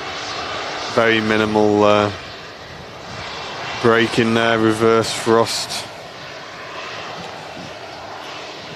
Bob's saying I prefer this livery to the new one. Yeah, there's a lot of people who do, mate. You're not alone there. I'd have to see how it looks on a 7.5, but I do like the classic Icelandair colours, as you see on that one there. Yeah. Another arrival coming in. Let's have a look on radar where she's come from. It looks like a Ryanair. It's a Ryanair 737 coming in from Poland. We also had another big gift drop on the YouTube chat. Tony Parkinson. Hey, thank you, mate. Gifting 5 Airliners Live memberships to the YouTube community. Appreciate that, Tony. That's awesome, dude. Thank you, Tony. Really kind of you, did. If you got one of those VIPs, enjoy using those emotes. Get a thank you in the chat as well. And welcome to your 1 month's free trial of Airliners Live business class membership, guys. Don't forget, as a business class member of Airliners Live, you also get discount on merchandise as well.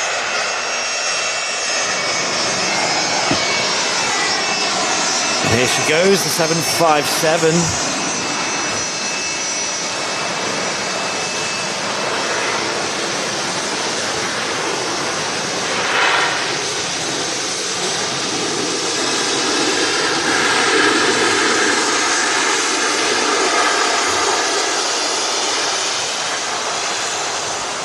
Beautiful, beautiful. Love seeing the 757s here. Probably the best view you'll get of any aircraft here at the RVP in Manchester. Make sure you come down and show your support, guys. They're open 7 days a week and provide a fantastic view of runway 1. Airlines Live is based at the RVP for all of our streams, and we love being here as well. So make sure you come down if you live local, or if you don't, come down, make a day trip of it. Cafe, toilets, huge seating and outdoor space along with the viewing mound as well. Commentary from the Aviation Society on the weekend. Lots to come and do, guys. So make sure you come down and show your support for this fantastic location. And to your left, you've got the Gulf Air 787-9 Dreamliner. And chips, of course. Of course. And also, can we get another bing bong in the chat for Laurie M? Once again, gifting even more memberships to the community. 5 more gifted VIP memberships. Hey, thank you very much, Laurie. Thank you, Laurie. I appreciate it. And I'll be seeing you soon, Laurie, actually, in just a few weeks' time, actually. I'll be up airways in the world. Thank you, Laurie. I really appreciate that. But in the sort of, to be completely transparent with you guys, they have removed, unfortunately, and I don't know why, the lemon mayonnaise from what used to come with the chips. Strange. And I'm very disappointed about it. I'm going to say it's definitely downgraded the ship experience. So if we ever see the manager of the RVP knocking them out, we'll say, listen, any chance you can give them a little twist on the old arm to get that lemon dip back on, we will do our best, folks, because that was God's here. I agree, Melissa, saying, love the Gulf Air, it's so gorgeous. Yeah, I think it's a really nice livery. Next to arrive, we've got this Air Transat A330 200 coming in from Toronto, Canada. I love the 200 series A330s. I actually prefer them to the 300s personally, just because of the noise. They sound great. I don't know, the Gulf Air, I don't know whether we could have gone like a lot more gold. You know, more of a gold colour on it. Yeah, rather than the yellow. Like really reflective. Yeah. Shiny. That looked mega.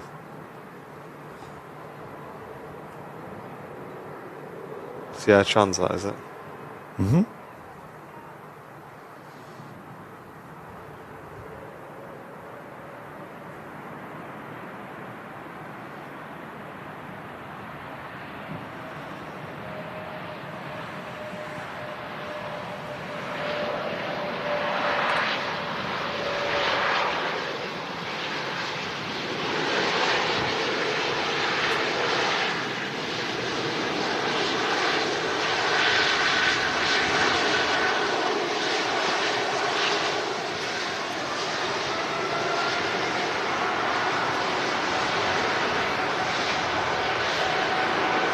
And gonna wait for this Gulf Air to depart now. They're off to Bahrain, the 787-9 Dreamliner in a really nice scheme. We love to see it. I do love the tail design. I think it's very nice. I think gold on a plane does just look good. Sorry, I can hardly see. It's all right. We also had Bill Platt with the $5 super chat on YouTube. Thank you, Bill. Thanks, Bill. Saying, American checking in from New Jersey. Love you blokes and your stream. Where most of us over here are still sleeping. Have a cuppa on me. I certainly will. I think today of all days is a sausage sandwich day from the Runway Visitor Park. So we'll definitely go and make use of that. Thank you very much for the super chat, mate. Yep. Appreciate the support on today's show, everyone. Hope you're enjoying the Airliners Live midweek show here live on your Wednesday morning. Current time is 11:29 in the morning.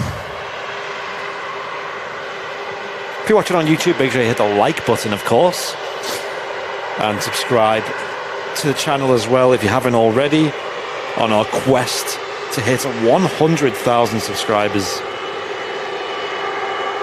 A huge number.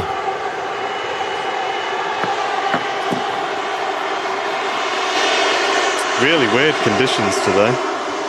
The sun is in such an awkward place. I think as the sun gets lower towards the winter, it's right in the eyesight. So I'm just literally looking at silhouettes here on the screen at the moment, hoping that we're keeping it in shot. Yeah, it's tough. I think I do the same. You just have to see any detail of the plane on the thing so you know it's in shot, and that's kind of it. That's the view you get. And as Matt Smith put in the chat, we've also got a TUI Dreamliner. It's a different one. It's TUI Charlie, this, a 787-8 Dreamliner. Apparently heading off to Leeds Bradford Airport. Oh, right, so that'll be nice and light then. Star Alliance special there with Lufthansa still waiting to depart. It's an A319 that's going to be heading off to Munich. But switching over to this is another A319 in the new Brussels scheme. Polka dot scheme, I guess you call it. Heading back to, of course, Brussels, where our good friend Marwan from Brussels to the Sky resides, of course. Been watching a couple of his streams recently over there in Brussels. And I want to give a massive shout out and a big request for you guys as well. Mods, feel free to spam this link in the chat. To our very good friend, someone who supported the channel for a very long time, kind of low-key, is our mate Gabe from 23 Left Aviation YouTube channel. We've been friendly since I was coming down here taking pictures, and he's got his own YouTube channel and he's down here all the time. And I must admit, I've not seen Gabe for probably the best part of a year or year and a half maybe. I've just always missed each other. And we saw him yesterday on Southside, so we thought we're just going to have a quick chat with him and a catch up. And Gabe, if you're watching, it's great to see you, mate. And I think we're going to be doing a bit of work together, actually, our two channels. We're going to see how we can support each other, and it'll be exciting to see what we can come up with.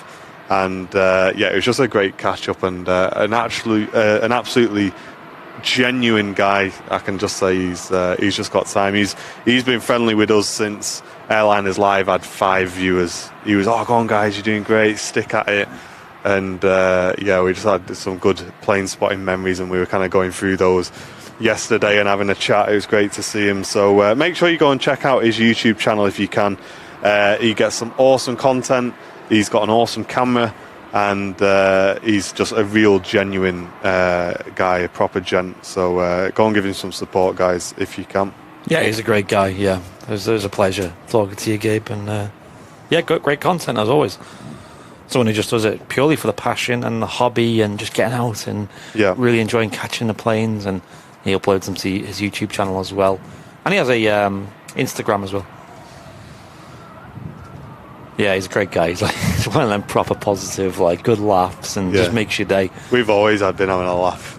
Remember coming down here taking pictures and just chilling together, and he was videoing, I was taking pictures back in the early days when I think we only used to stream once a week, so I still used to come down by myself with my camera, and just a good laugh together.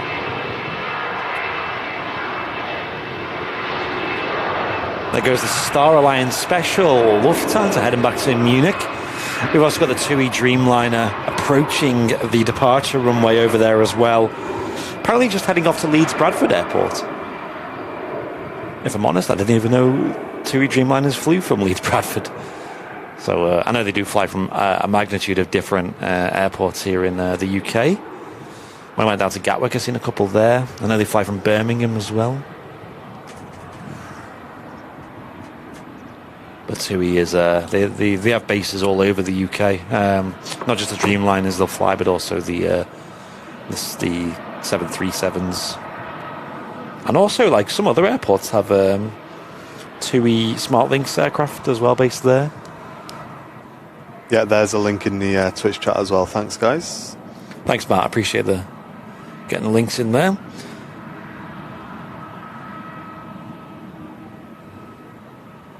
Yeah, there's a big aircraft to head to Leeds. It won't be I doubt this is a TUI holiday destination, Leeds Bradford Airport.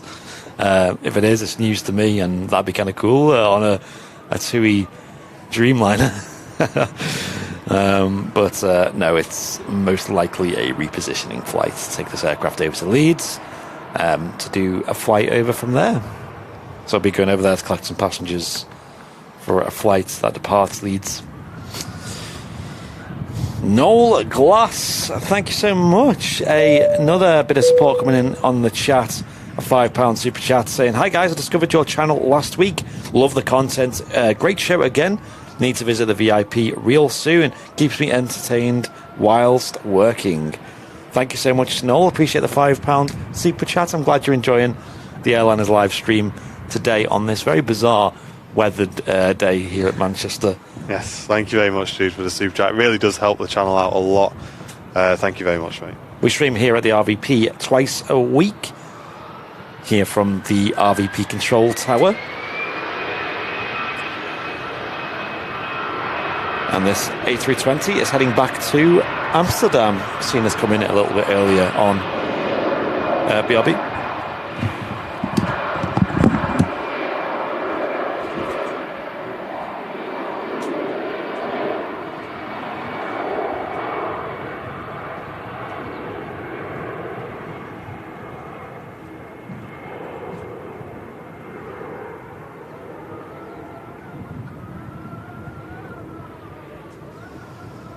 There it is, TUI Dreamliner lining up on the runway next to depart. We're getting this heavy departure straight out. There is an aircraft about to land as well.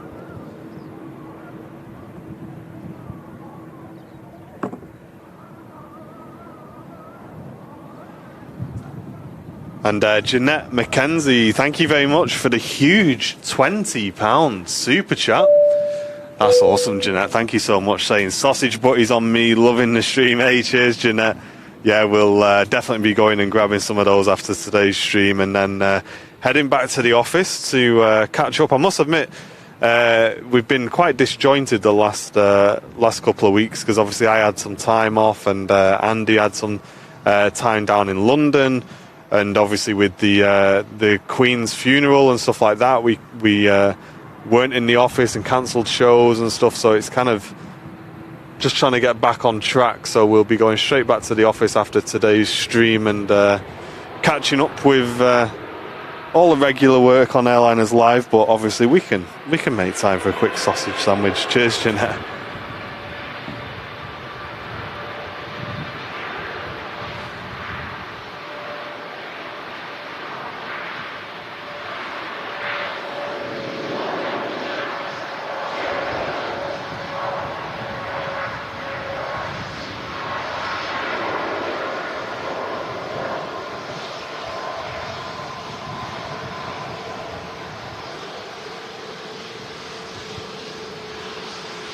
Off it goes gracefully, the 787s. And just arriving, Pegasus A320 Neo, our regular Turkish carrier here at Manchester.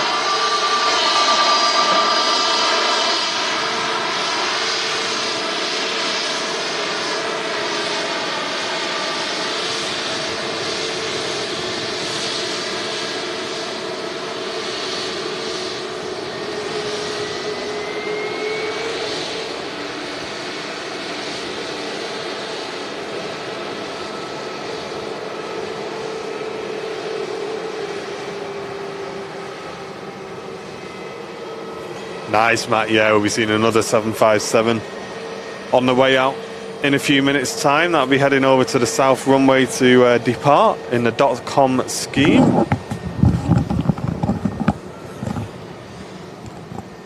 Have you read out any of the support? Jeanette McKenzie I've read out so far. Okay. One moment. We had a... Yeah, okay, cool. We also had Razorback 017 with us 2 months of premium economy, saying looking forward to my Vancouver hoodie arriving. Yes, I'll be dropping them off at the post office after today's stream. They are in the back of the car, all packaged up and ready to go. Hype. And something that's in the back of your car that you cannot forget. Yeah, is what we spoke about yesterday. Yep. Yeah, I seen that when I was pulling up. 20 minutes until the A380 comes in. Cheers, Malcolm. Thanks for the update, mate. Appreciate that.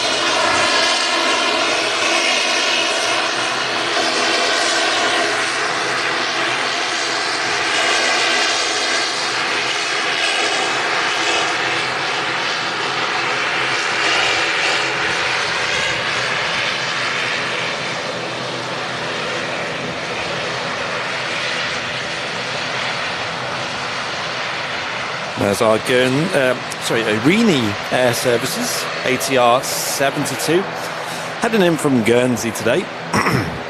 As always, today flying the ATR instead. Sometimes they fly the Embraer 190 into good old Manchester up here. I think Martin mentioned before as well, we have another Jet 275 heading out. The reg on that is LSAA, Alpha.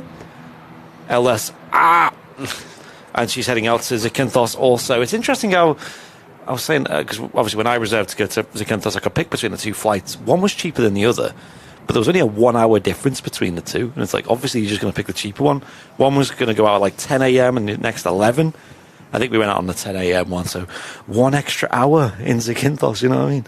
You're not messing about. Yep, and I ended up flying on LSAI, which is another one of the .com schemed 757s. Yeah, cheers, Bob. Yeah, it is nice and dry.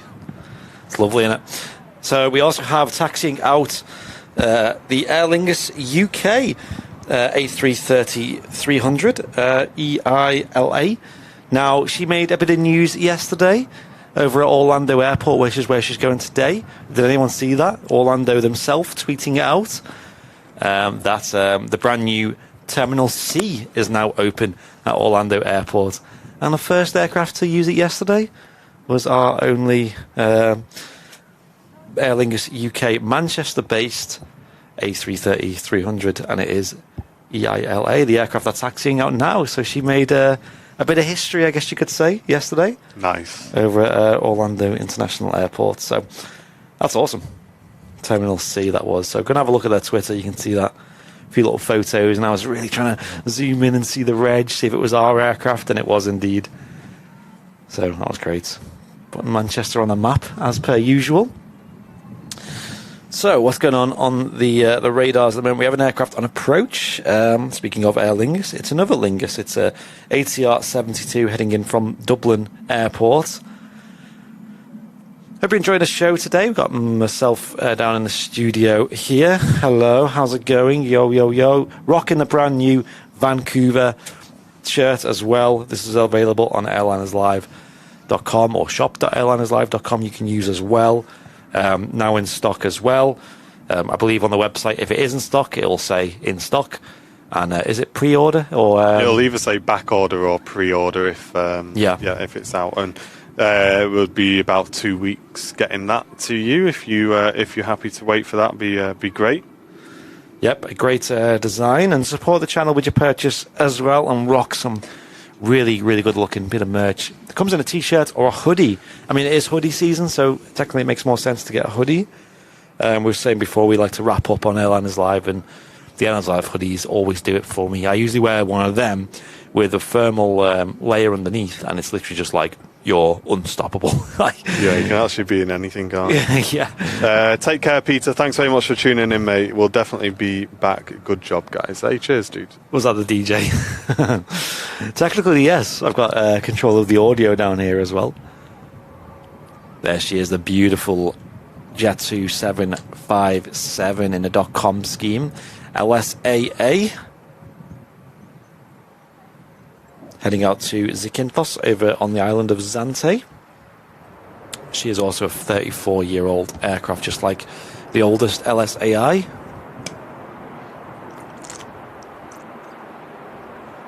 Ian Brownbill, hello to you. Another fantastic name. No winglets, honestly, yeah. Also got the Turkish A321 Neo following this Jet 275 out. So a couple of nice departures to come in the next couple of minutes, just as a Aer Lingus ATR comes in. Yeah, she still looks great for 34 years old.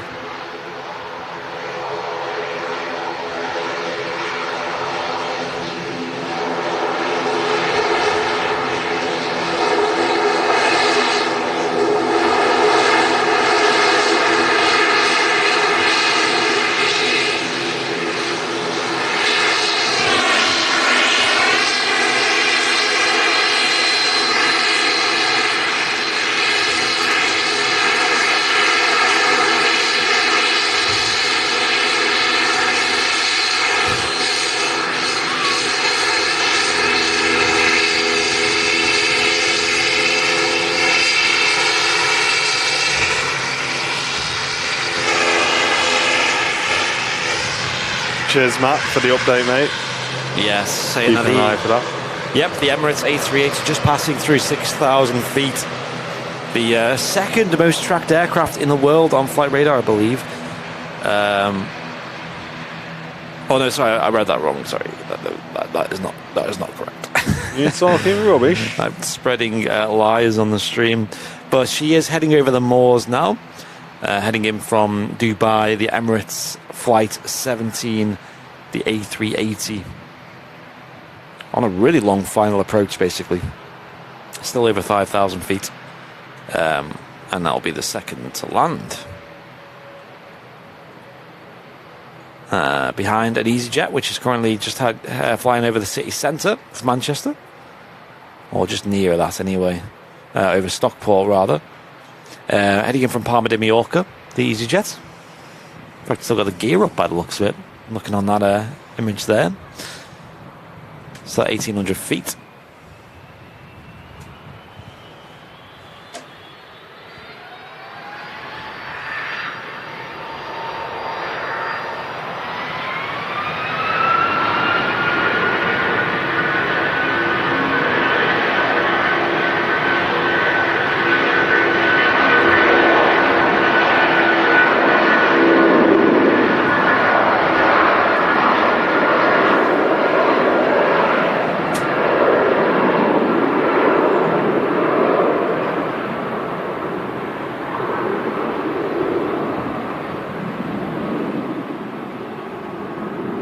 As always, the Jet 275 sounding amazing.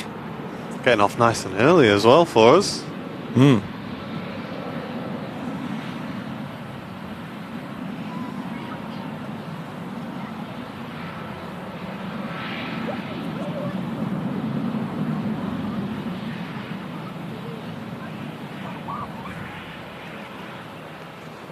Lights on that EasyJet just coming on, which indicates the gears coming down there. And just looking far into the distance, can't yet see the Emirates A380, but I'm sure we'll pick it up very soon. We'll follow that all the way in for you. Florida Nerd, welcome to you. Thank you very much for tuning in on YouTube. Hope you're doing well. If you are new to the channel, guys, get a message in the chat. We do encourage you to get involved in the Airliners Live community. It's probably one of the best things about Airliners Live. Is a fantastic community we have here. Yep, and we're just catching this Jet 2737 also in the .com scheme, heading off to Rome.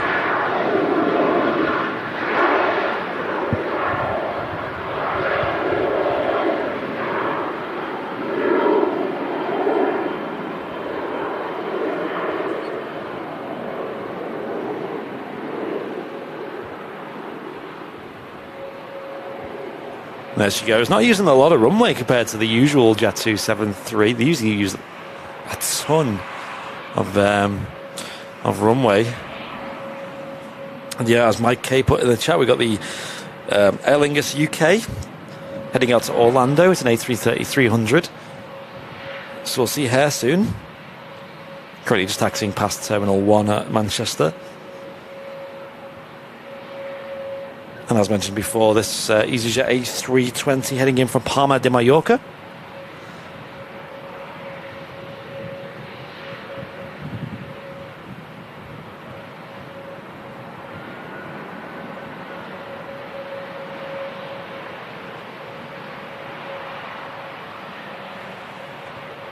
Huge thank you for the support today on the live show. Current time is 10 minutes to 12, and we got the Emirates A380 on final approach now.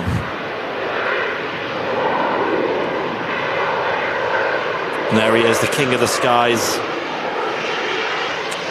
Currently passing 3,000 feet on the approach into Manchester Airport 23 right. Arriving a little bit early today. Scheduled to touch down at midday.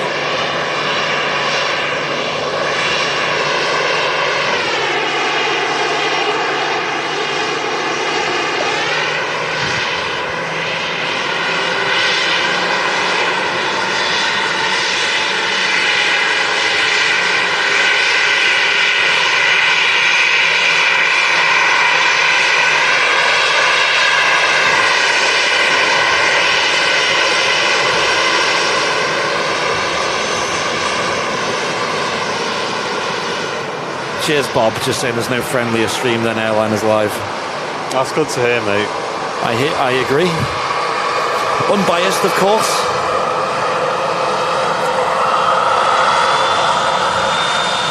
And British Raven, welcome to Premium Economy. Brand new VIP signing up there in the chat. Hey, welcome, dude. Let's get some VIP and wave emotes in the chat for British Raven, our latest VIP supporter of the channel. Thank you, mate. Cheers, dude. Yes, gear is down, ready for the landing. We've also got the Aer Lingus A330 taxiing out. She's going to probably cross the runway nice and quick here. Yeah, not hanging around. We'll just break off this 380 for a second, folks. Let's get in this A330. Yeah, they're really not hanging around. Don't want to be sending that massive A380 around for another go. But plenty of time to get this across. Yeah, Alex Smith, sorry.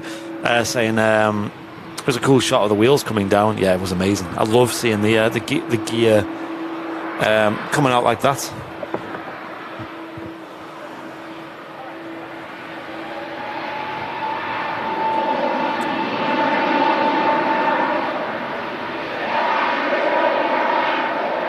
Oh, no way, British Raven. I can't complain. It's stream on my birthday and my partner got me an A380 shirt from the store. Oh, awesome. Nice, dude. Yo. Well, happy birthday, dude. Happy birthday, mate. Yeah, is it today, is it? If it is, we'll have to get some happy birthdays in the chat, I think.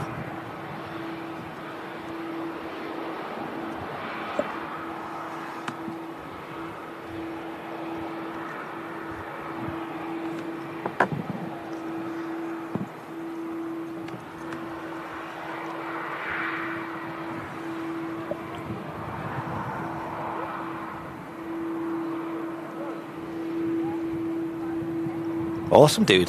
It's his birthday today. Nice, mate. Very happy birthday to you. Yeah, let's get some happy birthdays in the chat for British Raven. Our newest VIP on the channel as well.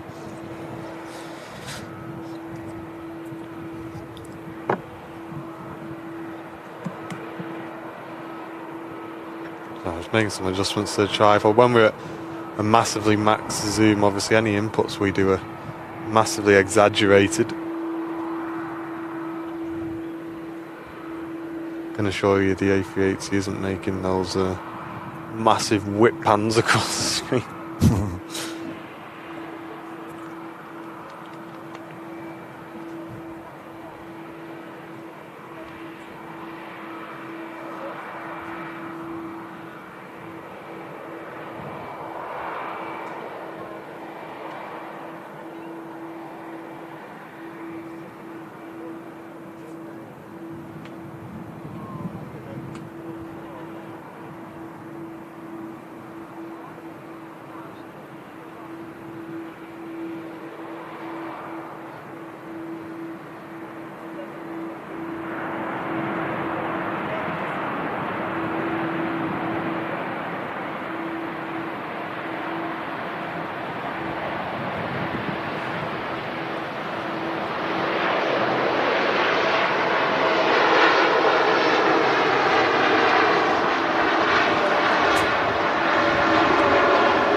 a smooth touchdown from the King of the Skies.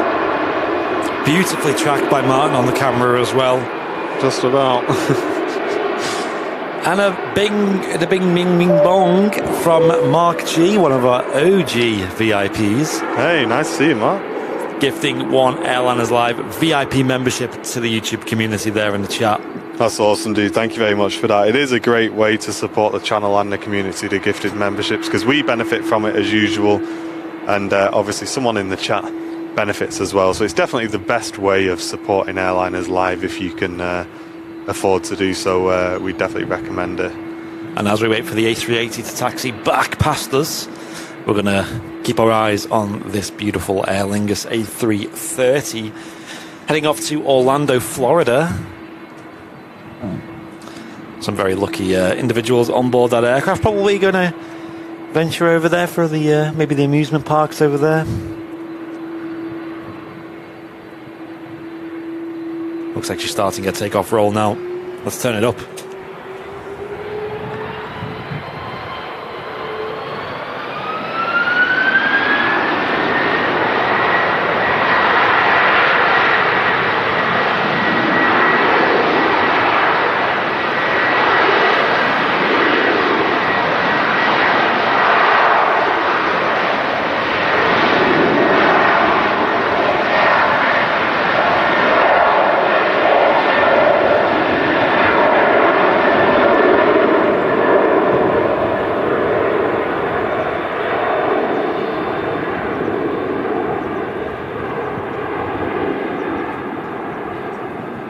That particular A330 is loaded with the CF6 engines, which sound really, really nice. Both the CF6s and the Rolls-Royce Trent 700 options sound fantastic on the A330s. Don't know which one I prefer. Both very nice. I was just thinking maybe get some chat input as well. So on Andy's desk, Andy has a model of the SR-71, which is a plane you've been buzzing about for a little while. Yeah. Currently, I don't have a model on my desk yet, and all of the models I've got at home are 1 of 200 scale, which are probably too big to be going on the desk at work. So we may need to get a 1 of 400 scale model for my desk. Now, I'm thinking potentially 757 is a model I don't have. But let us know in the chat if you've got any other ideas, because we may have a look at the Aviation Society shop as well here at the Runway Visitor Park. They've got loads of models in stock. A great place to come if you want to get older, son. If you've got any ideas of what we can put on my Airliners Live desk at work, preferably 1 of 400 scale, good quality, let us know in the chat, guys. Some ideas in there. Melissa going in straight away, saying a Virgin A350. You know what? That is a good shout. That is a very good shout, actually. Captain Mark saying an Astraeus 757. Hey, I wonder if he's got one of them. Look at the size of this A380, just massive.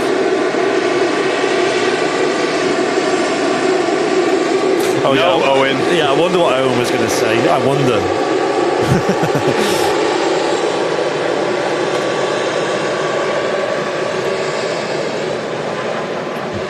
I mean, you quite like the Pratt Whitney 1000 aircraft, don't you? So, like, you got the E2s and the 220s. Yeah, because I've got a 220 at home. I kind of wanted it to be something that I've not got already. So a nice KLM E2 would be boss, but I'd be surprised if there's a model out of that yet. I don't know. We'll have to go and see. I wouldn't mind, just for the kind of memes, a 1 to 200 scale Beluga XL. Oh yeah, just because the size of it would be hilarious. I ain't fitting that on my desk. What size are you thinking? Are you thinking of 400? I think 1 of 400. I think because yeah. Anything else would be too big for the old desk. I must admit, I think so far Mel's suggestion is definitely definitely winning. However, a nice Jet 275 in the .com scheme, that could be definitely a rival. Is anyone, by the way, in the chat going to be flying Jet 2 anytime soon, or has flown Jet 2 recently? Let me know, because me and Sam have been on the lookout. Jet 2 actually on board their aircraft on the duty-free store sell models, and one of the models they sell, I think it's 1 to 200 scale. They sell the .com 757 on board the aircraft, and it's really cheap. It's less than 20 quid. Now, I guess it's not going to be die cast and super high quality, but imagine buying it on the plane. Like, that would be such a nice souvenir. And both the flight out there and the return, and then I flew with Jet 2 over to Skiathos the other week. They've always not got them in, and we always ask. So if anyone's flying on a Jet 2 aircraft, could you please ask? I will buy it off you. I will pay more than the original value of it, because I really want the .com scheme 757 model from there. Carl saying I should get a Sun Express. Hey, that's not a bad shout either, but that'd wind Mel up, wouldn't it? It really would. Instead of going with the Virgin, you go with Sun Express instead.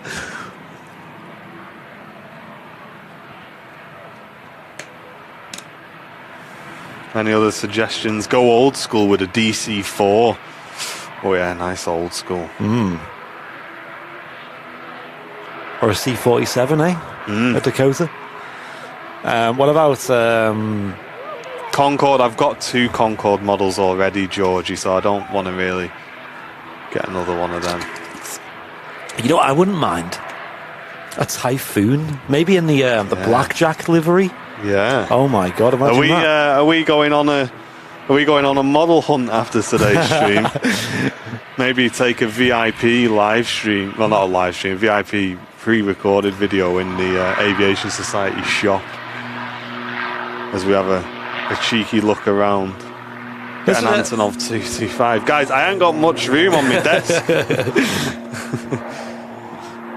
What have I got at home? I've got we've got the, me and Martin both have the Gemini Jets 1 to 200 scale Emirates A380 with the orange Expo livery. Yeah, can I just point out Mrs. Airlines Live is also ganging up with Mel. I know, I've seen that. I thought she's not a fan of the Sun Express. I thought she just didn't fancy it. I didn't think she didn't like it, you know. Yeah, so what do I have? I have that. I have a Virgin 7.4, of course, GVAST. In fact, it's not GVAST, it's Ladybird. Tinkerbell, isn't it? GV Big, that's it. I think that's all I have. I'm trying to think. I mean, Sam's kind of just left a few models in our display cabinet as well. Like a big wooden Dakota model. Nice. Which is really nice. Oh, I also have gifted to me by Living at Large a BA A380. Nice.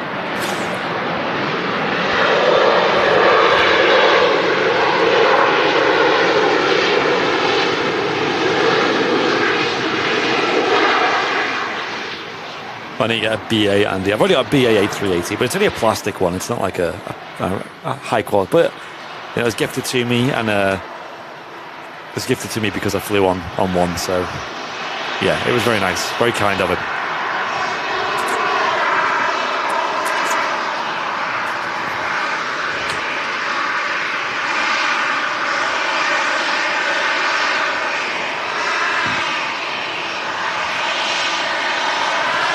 Jake would love to see the shop, he says.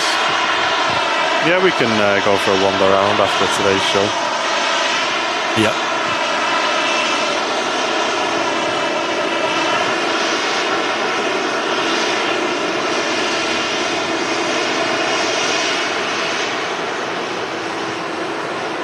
I was going to say, what about the Dubai Expo A380? But we've already got A380s. Yeah, I don't want to get something I've already got in the 1 of 200 scale, really. I'd definitely say, unless there's something really retro that's smart, it is definitely between a Jet 275 and an A350 at the moment. Part of me, and it is not a very small part of me, would like to go something like just a something we see all the time, like a Ryanair Max or something. But I don't know. I kind of feel like it'd just be just not the same, you know. I don't know. You could say Virgin 350 for that, you know, because you see them. They're always like the highlights of a stream, aren't they? Yeah. I think a Virgin 350 model would be really, really nice.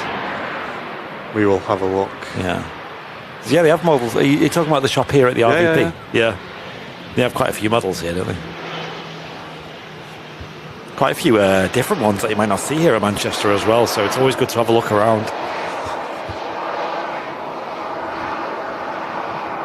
What, is she really?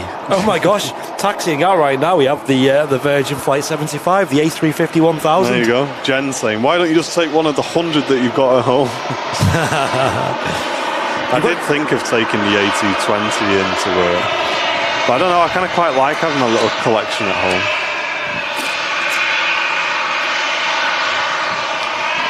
Hey, I wonder if you can get one of the Icelandair 757 specials.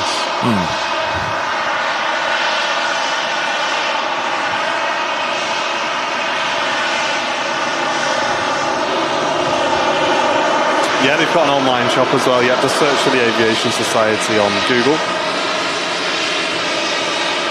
Retro Lufthansa MD-11, not a bad shout either.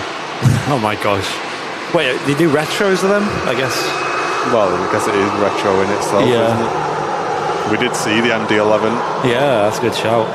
Right at the beginning of Airliners' live history. Unfortunately, never saw it again after that. That was an awesome plane to see, it really was. Taxiing out where the Premier Terminal is now head on with an MD-11 when they're on 05s was just the best. You know what I think would be good though, as like a set, right? You have... There's a set? No, imagine if you had like a set, right? And you had in that set, like, let's say an EasyJet, a Ryanair, Max, let's say. Then you had also a Jet 275 and a 2E76 as well. You know, so it's like kind of like the Manchester collection. Mate, do you think I earn as much as Simon Cowell? I'm not saying you should get that. I'm saying that would be a nice set to have, like, theoretically speaking. Yeah, do yay or nay in the chat.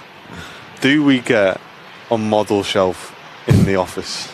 I mean, if you've got enough models, I'm sure you can spare a few for it, right? Yeah. Since Jen seems to think you've got 100 at home. Jen's bullying me today, trying to get me to get rid of me models, saying that I'm not eating the right foods. I'm offended. Is it frozen? Is it not frozen?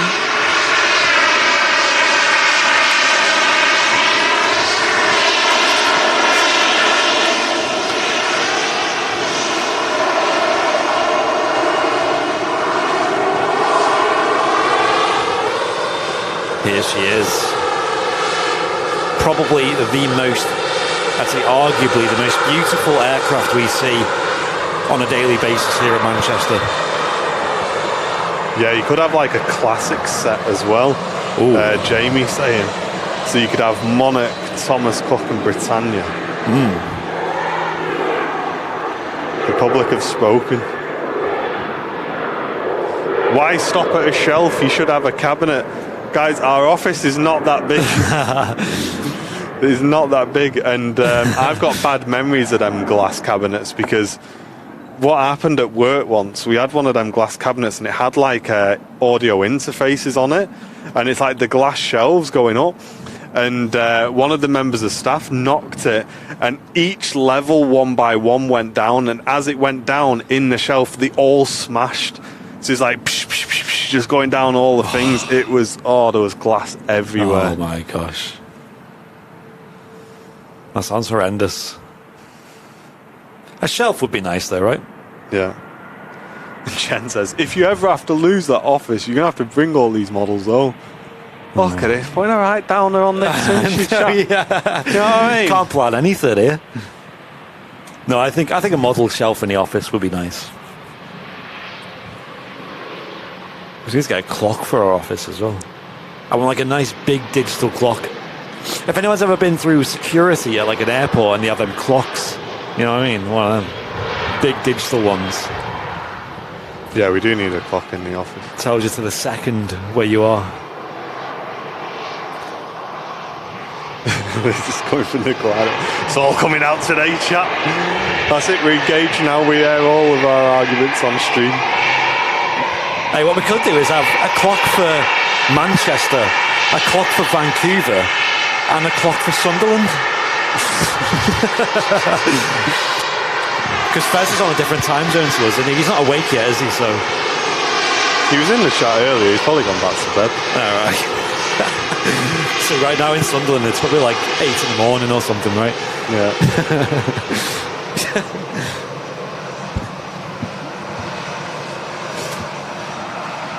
She's keeping you in check.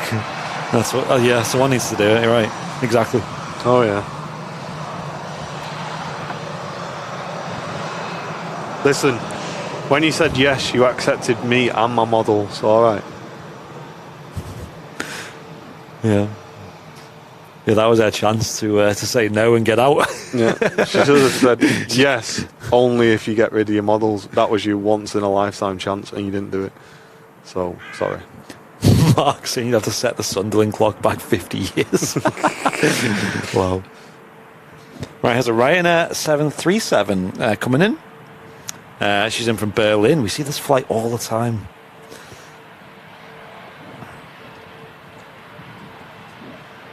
Yeah, you do need a declutter every now and then in life. And do you ever do that in your house where you kind of just like start throwing things out and you're like, oh, wow, I've still got this? Me and Jen are really trying. It's our house. It's got to the point where it's got on top a bit. We've got a really nice house, don't get me wrong. It's not like we're not hoarding, but it's just a lot of things in a lot of different places that you definitely don't need.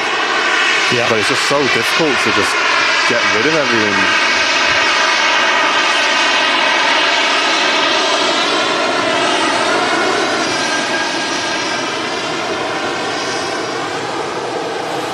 I agree. Well, I mean, you know, I moved house back in, was it March, April, I think, time?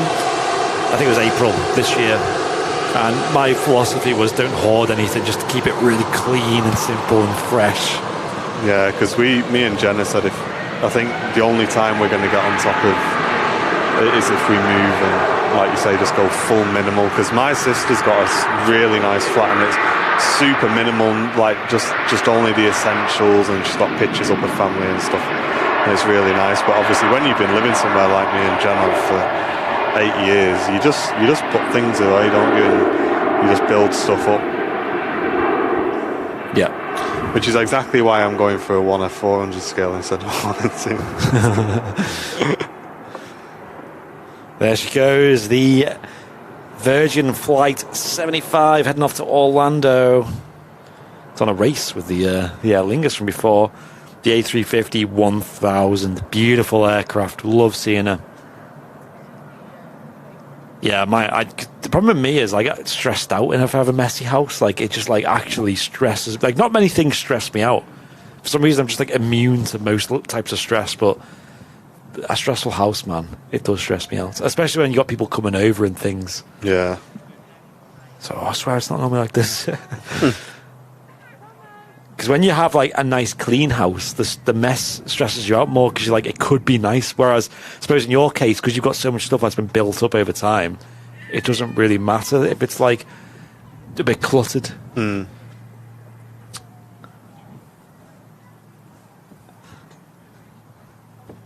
So you go in my house, you think I don't own anything. It's just like the bedroom's just a wardrobe and a stand next to the bed, and that's it, and a mirror, and a bed, of course. How quiet is it? I know. Are them engines on? Can you hear the people in the flight deck having a conversation? I don't know.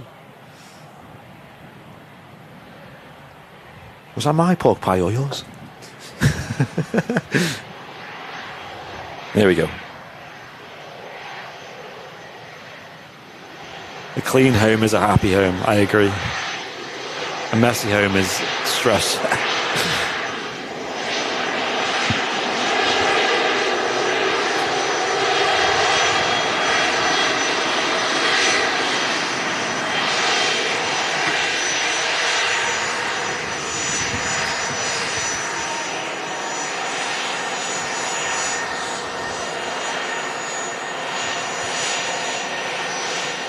blinds down there. Yeah. Is anybody home? Do they really work very well, these with sunglasses on, do they? What? These binoculars?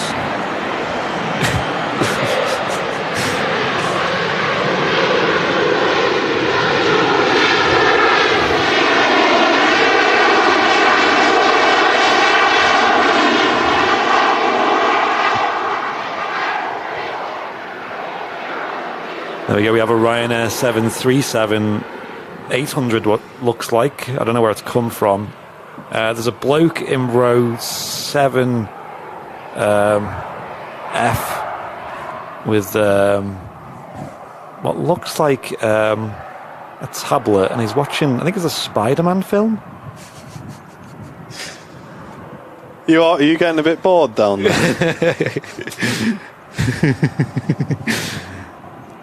Right, next in we've got a Turkish Airlines A321 Neo X. Remember last time we spoke about what the X means as well? It's the configuration of the aircraft, of course, with the exits in specific places. That's a fourth Ryanair.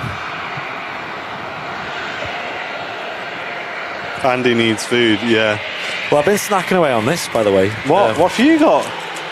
Chocolate. Yeah, chocolate, of course. It's me. Right, if you had a pork pie, then me and you would have had a fallout. I've got a bit of. Oh, that's the wrong one. There we go. A bit of chocolate mint. Yeah. Yummy. Been snacking away at that throughout the stream. That tiny bar. And this aircraft is in from Istanbul. Tango Charlie Lima Sierra Tango.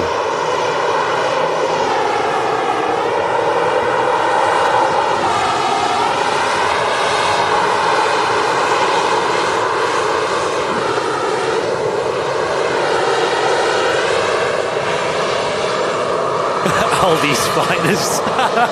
I've been called out. Your dad shops at Netto. They're on to me. Remember that in school? Yeah. God, my days. Like nowadays. It used to be Aldi as well. People used to take the mickey and shop at Aldi. Mate, in my school days, it was Netto. So now it's kind of like quite widely accepted that you shop in Aldi. And it's actually, I'd say, one of the best shops now.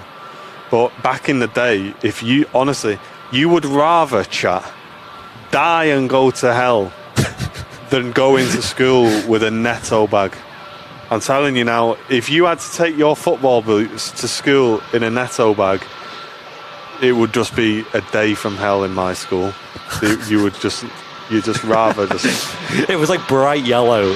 With a dog on it. With a dog on it, yeah. And I'm sure Netto was absolutely fine now I'm old enough that I do my own shopping.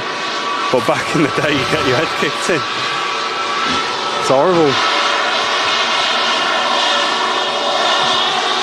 In my days, your mum sells over.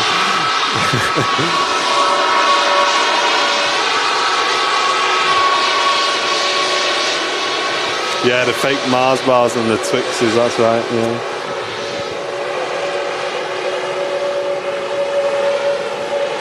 Yeah, that's it. Yeah, you did used to get made fun of, and now it's trendy to shop at Aldi. I never actually went to Netto. I've never been to Netto either. Oh, you're not? Are you sure? My parents spared me that. But what was Netto? Was it just like an extreme? Like what was? I think it was just like an Aldi of today, really. All right. Was it like food and stuff, or? Yeah. It's just like a normal. It's like an Aldi shop. Apparently, Netto closed its stores in May 2010, but then returned in July 2016. All right. With a joint venture with Sainsbury's, but then since then have closed again. Hey, look, another Starlight. Yo. Quite nice. That looks good. An Austrian Embraer 195 coming in from Vienna. That means nothing to me. Get out. Can we get a bing bong as well? E. Peterson with a premium economy membership. Hey, long time no see. Yeah, that's an old name. Rejoining VIP. Welcome back, dude. Hey, hope you're doing well. Thanks very much for stopping in on the channel. Hope you're well. Yeah, I wish I went to Netto just to experience. I think when Nan used to go, she used to have a Netto down Hairways. EDC saying if I went to school with a pink and purple stuff, they would beat your head in. Just anything, pink or purple. Right, okay. But Aldi these days, it slaps. It's good. Aldi's so good. I love Aldi. Yeah. We have one right next to our office as well. Like a nice big new Aldi as well. Let us know in the chat, what was it in your day, guys, when you was at school that you would just rather die than take into school? Let us know in the chat. I'm sure there's some stories there. For me, as I say, it was a Netto bag. And I had a few people coming in the chat as well. But let us know in the chat, what was it in your day that you would rather never take into school? High-tech trainers, yes! That was it, flying architect, you know. I was thinking that. And you know, one thing that I remember back in school was if you did your laces up really tight, and you know the sides of your trainers are pulled together, and they go, you're strangling them, you're strangling your trainers. It's like, so what? I need my feet to fit in them. You strangled them. Kids were so weird, man. Quick save, yeah, that's one. Waitrose bag. Tesco 2-stripe trousers, fake knife. Having to take a carry bag in if your backpack broke, yeah. Your books in a backpack. Books in a backpack.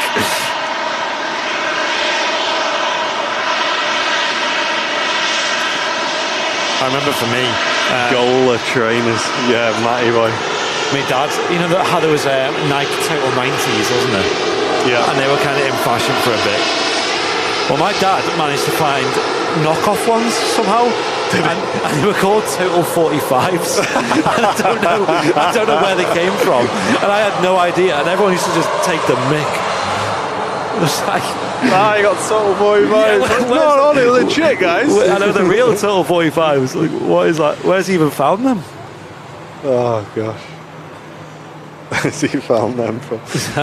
Like, where did they even come from? Hey, you know what? Another one, chat, that was the worst. I don't know if you had this in your school, but in my school, it's absolutely disgusting. If you forgot your PE kit, I'm not joking. We used to have these outdoor huts that you used to get changed for PE in, and I'm not joking. There was a barrel, a blue barrel, those big blue barrels you used to get, and it was just horrible, like long sleeve tops, and they were like covered in mud, and they would absolutely stink. Yeah, I remember. And them. if you used to forget your PE kit, they go, yeah, you go, get one from there, and it'd be like a punishment. You'd have to go in and you'd be finding these crusty tops that you'd have to put on, and you'd absolutely stink. Oh, it was the worst. Never mind the football boots that they used to give you. Like, honestly, you think if you kick the ball, it'd snap in half, some of them. Got the spare kits, man. Oh, you couldn't be doing that. Could not be doing that. Right, we have a bing bong from Sasha McCarthy with a £10 super chat saying, good afternoon, Martin and Andy. Hope you're both doing well. A bit late, but enjoying the show as always. Hey, thank you very much, Sasha, for the super chat. Really do appreciate that. Ladies and gents, if you are enjoying Airliners Live and you'd like to support the channel, hit us up with a little super chat. Help cover the cost of the channel. It really does help out a lot. And you can do that by clicking the dollar symbol, then clicking super chat. We'll give you a bing bong.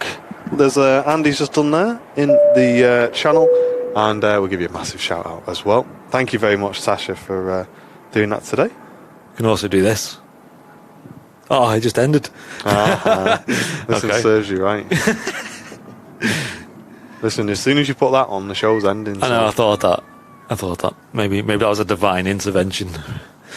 This is a Scandinavian Connect A320 Neo from Oslo.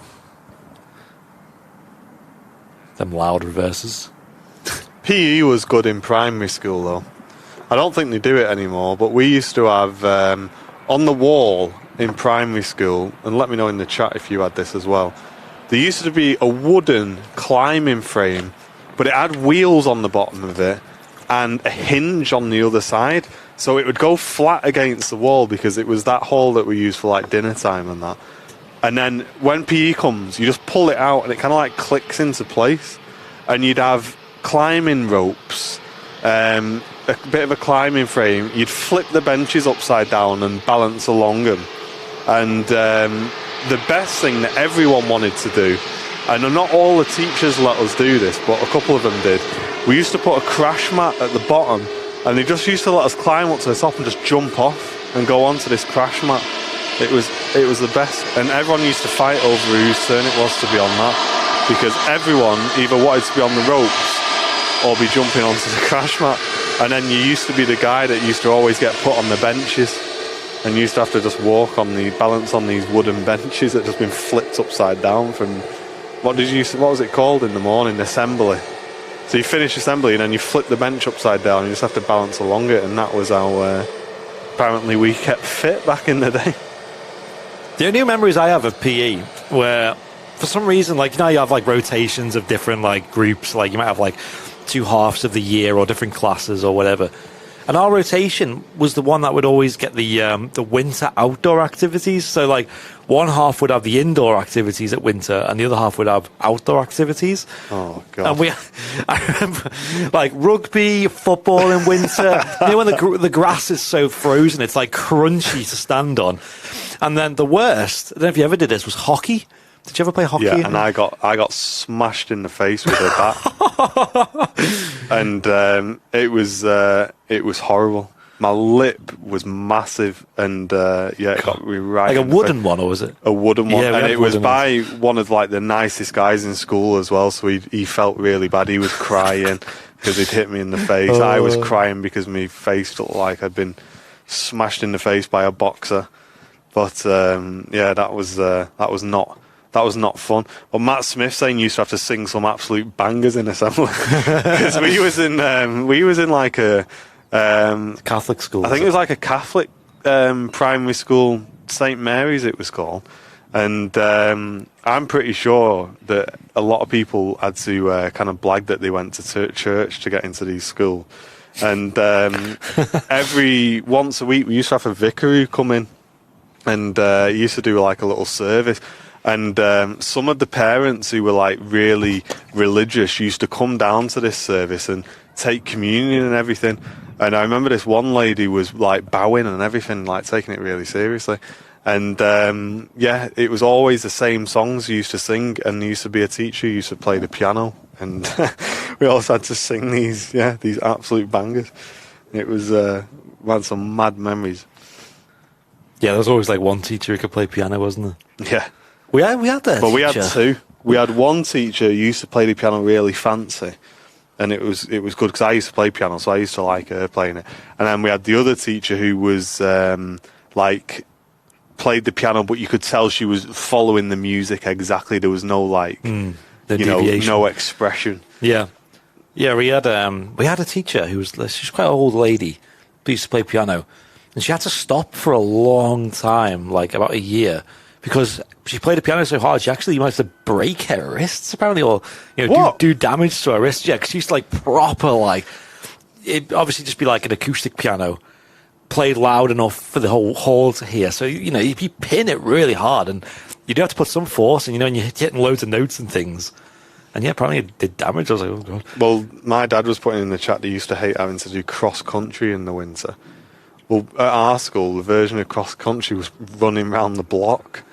And it was quite cool because you just had to just go nearly past my house. I just go home. I never went home, but there was like kids along the route who used to live there, and they'd like just disappear, and you'd be doing 2 laps, and then they'd just come back after 1 lap, and it was blatant that they'd just been sat there, and the teachers couldn't see where he was. So what he used to do is just run up the hill, and then just walk the rest of the way around and just chill. I'm still really bad at running. Like, I just can't run. Yeah, I can't. You go to the gym and you see people on like the treadmills running for ages, like half an hour, an hour. It's like, how? I can't even run for like 5 minutes. Yeah, I'm not about running.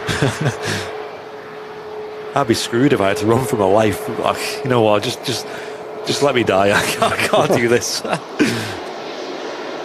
The TUI Dreamliner. This is TUI Nordic flying out to Cancun. 787-9 Dreamliner. Matthew ran for the train, nearly killed him the other day. What? Yeah, no sign of the TUI to Puerto Vallarta yet. Seems to have disappeared. Was going to depart at 9 a.m. this morning and was going to go out about 11 instead, and then looks like it went tech and went back to the gate.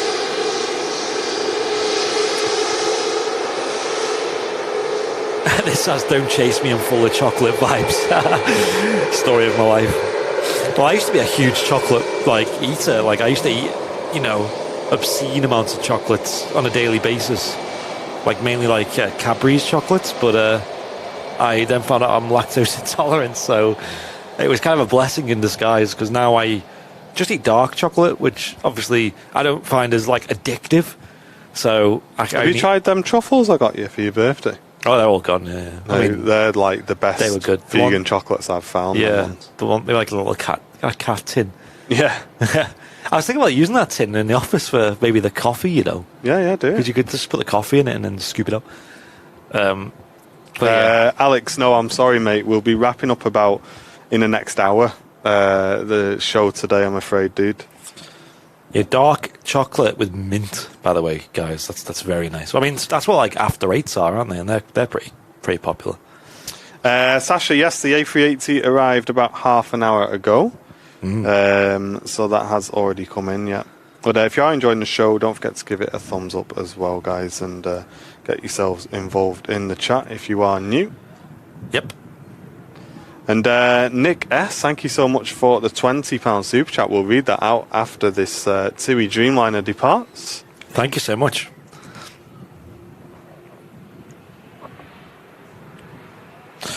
Yeah, usually we wait a little bit to read the donations out, just because we might be mid-discussion or we might be watching some aviation action. So we just wait for a quiet period to read out any super chats and things.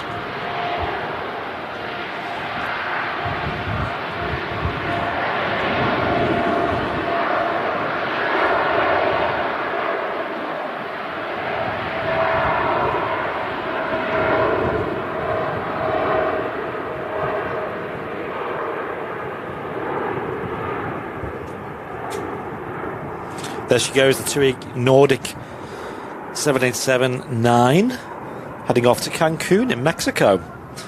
That one, let's see how late that one is. It's only an hour and a half late.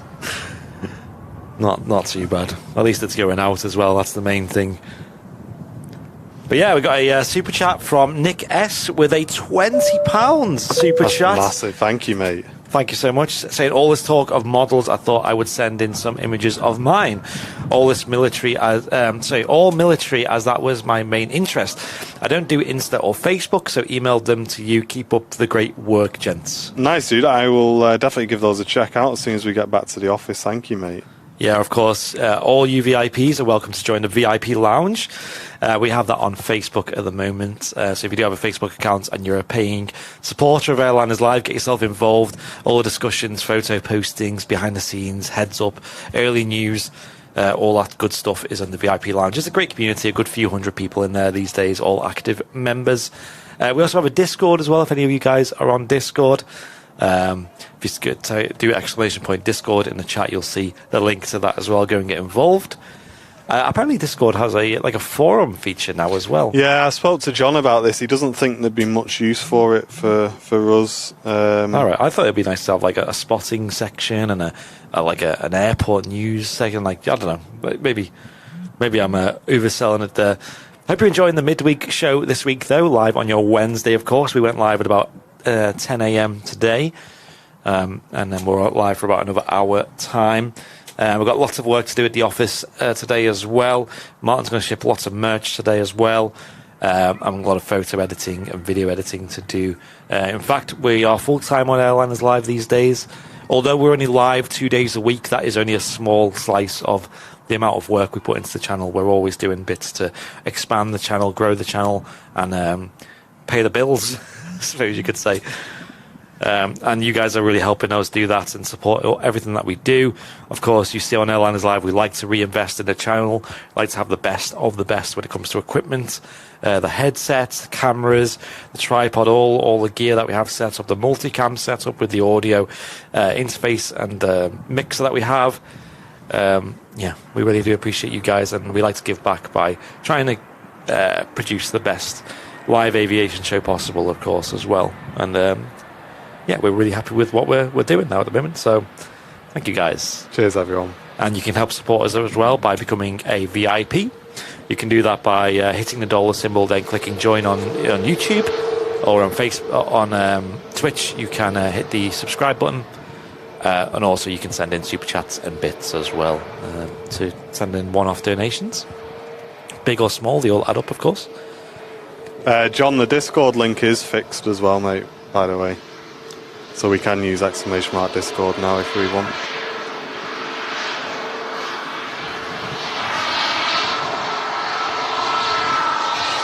Oh, sun's coming out a little bit. Lovely. Is anyone... Are we the only ones who, out of this chat, who've seen those memes? I'm curious to know. Because we must sound like right idiots if no one knows what we're doing.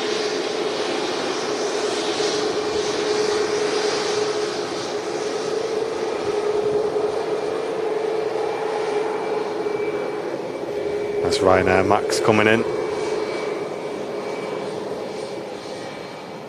Beautiful.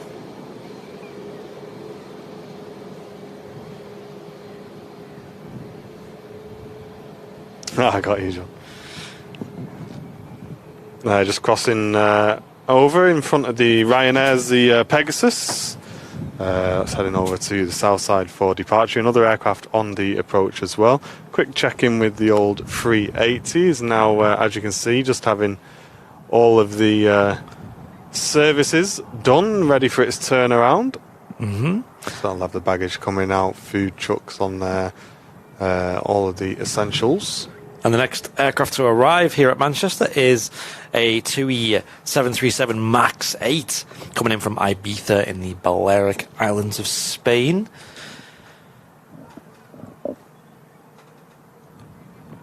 Just over 2 hours on this flight, 2 hours 18 in fact, coming up from Ibiza. Do love the TUI colours, especially on the Maxes as well. I mean, we always say it on the stream that the Max is quite a photogenic plane. In fact, I flew TUI for the first time in my life the other week, coming back from Skiathos, and I will say I was actually really impressed. I'm not used to just flying these short-haul flights, just hops across Europe in, I would say, luxury. It's not actually luxury, but compared to Ryanair, for example, or Jet2, it felt like it, the seats were really comfy, loads of leg room, they recline as well, and the service was great as well. I will say though, it does seem quite common for TUI to not be very on time these days, although this plane just over 10 minutes late, so could be worse, right? There goes the Pegasus A320neo heading back to Antalya.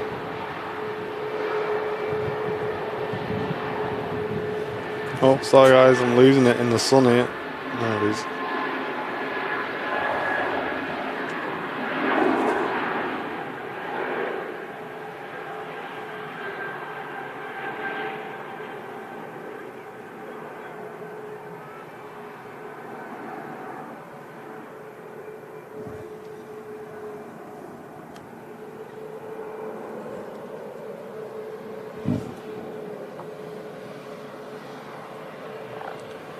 And there's the TUI Max now vacating 23 right, heading back to the terminal buildings here at Manchester. Don't worry, it's only Pegasus, says Matt.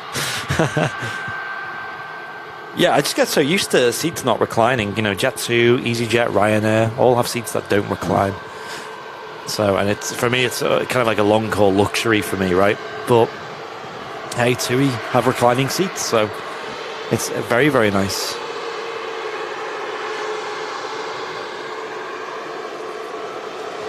I tend not to go full recline on them though, because I do know the you don't have a lot. It is good leg room, but it's not massive, so I don't want to annoy the person behind.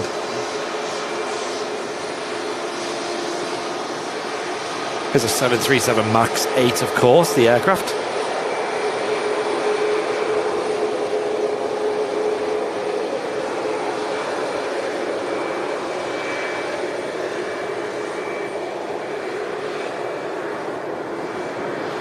And a 737-800 touching down behind from Rezo.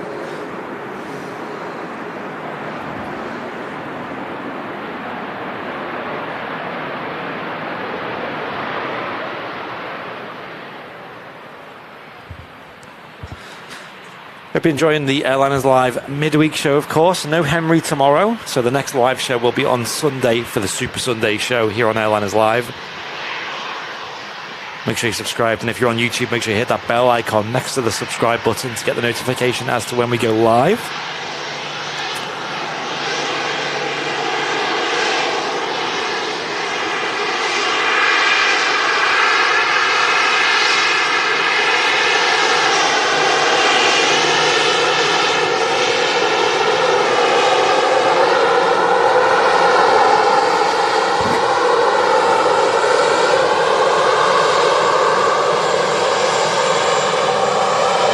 Cheers, Matt. Keeping an eye out for that 777.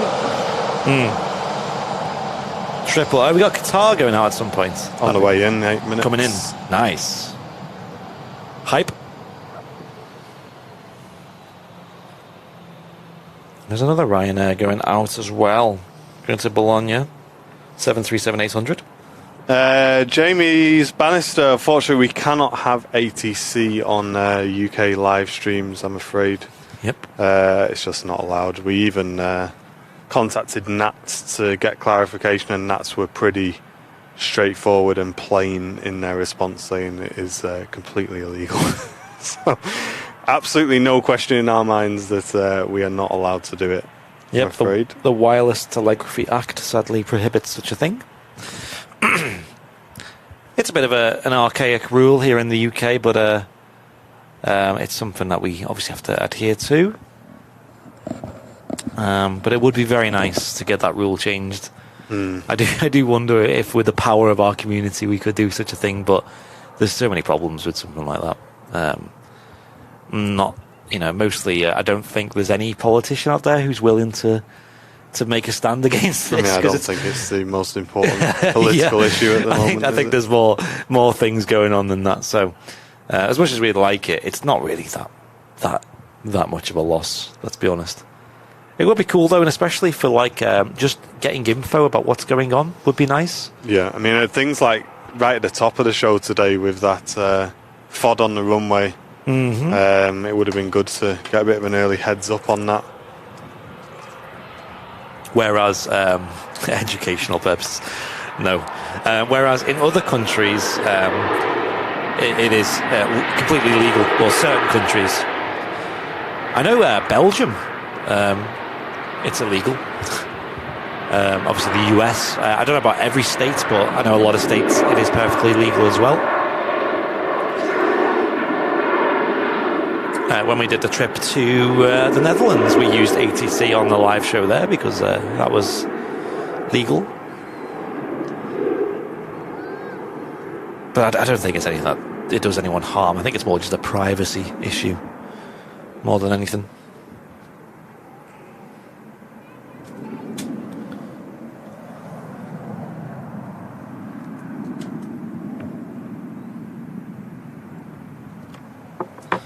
Yeah, people do take the risk, but I mean, if it's illegal, we're not gonna go do we, don't we take the risk. It's more of a case of no, we're not allowed.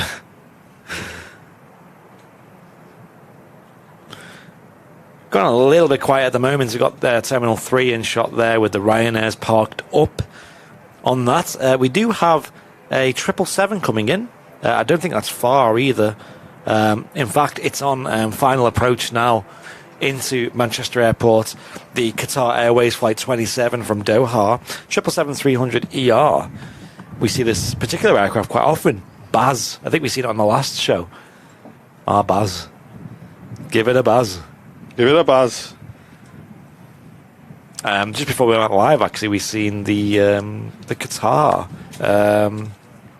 World Cup special, the one with the half and half fuselage. I think it's really, really nice, that aircraft. Bit of a treat to see that.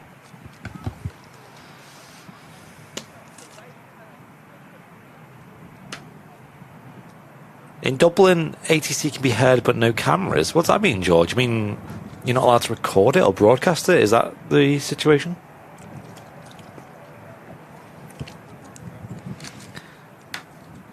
See, in the UK, you know, I don't think the rule is particularly policed, although it's regulated by Ofcom, and Ofcom is the UK's broadcasting regulator. So you can probably get into trouble with them, and that's definitely not worth it. Definitely not something we do.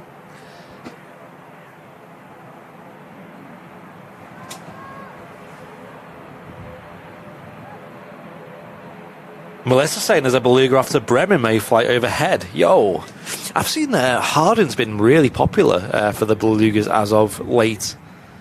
I'm looking for that. Can't see it. Yeah, so it should be kind of, behind you right now. Yeah, it's going to pass. Oh, yeah, I see it. Buzzing. Right, here we go. You're going to try and get it? I'm getting it. If you can get this, wow, I'll be amazed. Currently at 14,000 feet, the Beluga XL. XL number 4, this is. She's just picked up one or two A350 wings from Hardin Airport and is now transporting them to Bremen. Bremen is one of 2 Airbus sites in Germany that process the A350 wings. And what they do in Bremen is they add the electronics and the hydraulics to the wings after they've been the actual... Can't see the camera. I was thinking that. After the housing... Well, I can see it on the camera. Yeah, up. There it is, yeah. You got it. Hey! Yo, look at that view. Great shot. Nice work. I'm going to get you on the camera as well so we can see the mad angle that you have to pull to accomplish that. Look at this, guys. What am I doing?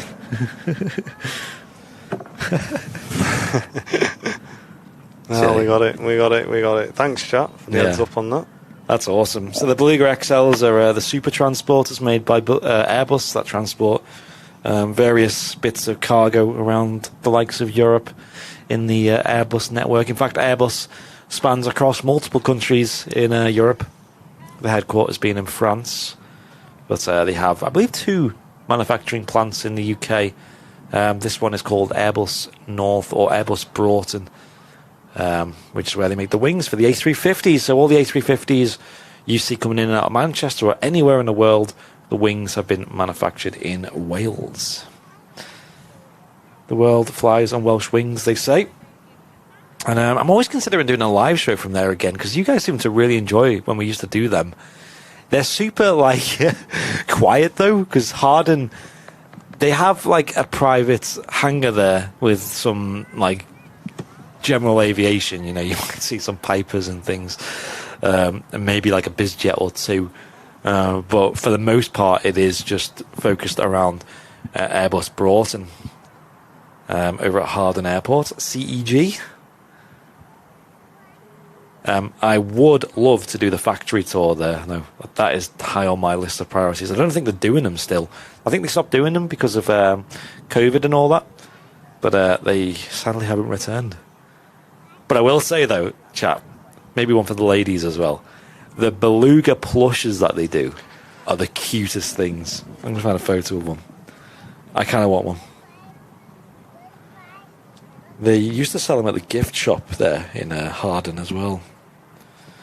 Oh, that's hang on. An Airbus Beluga, not a Beluga.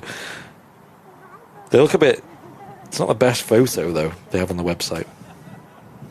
Qatar triple in view. Nice. I'm just going to show the chat this plush. Can you see that? I don't know how visible that is Is that visible? Is that even? Can you even see that? There's no way for me to know. But they are very cute. How much do they cost? Let's have a look. €20. That's not bad.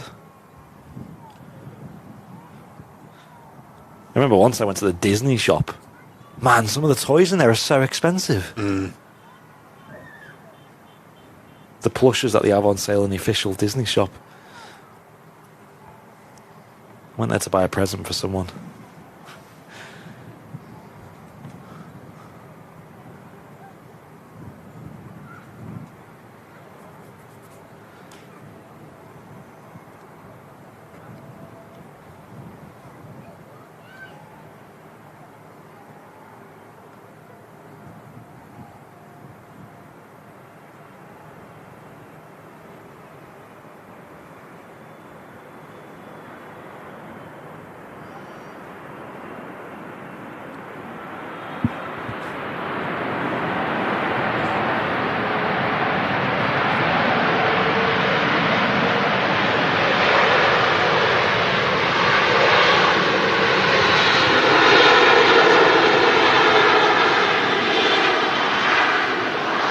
Stopping nice and quick as well, the Qatar triple. Fortunately, just not quick enough for that exit. Yep, she's arriving 25 minutes early as well, which is I was going to say, we usually wrap the show on that triple, don't we? Yeah. Usually comes in about 20 or half past the hour. Today, arriving, 25 minutes early. Yeah, I think that beluga plush is really cute.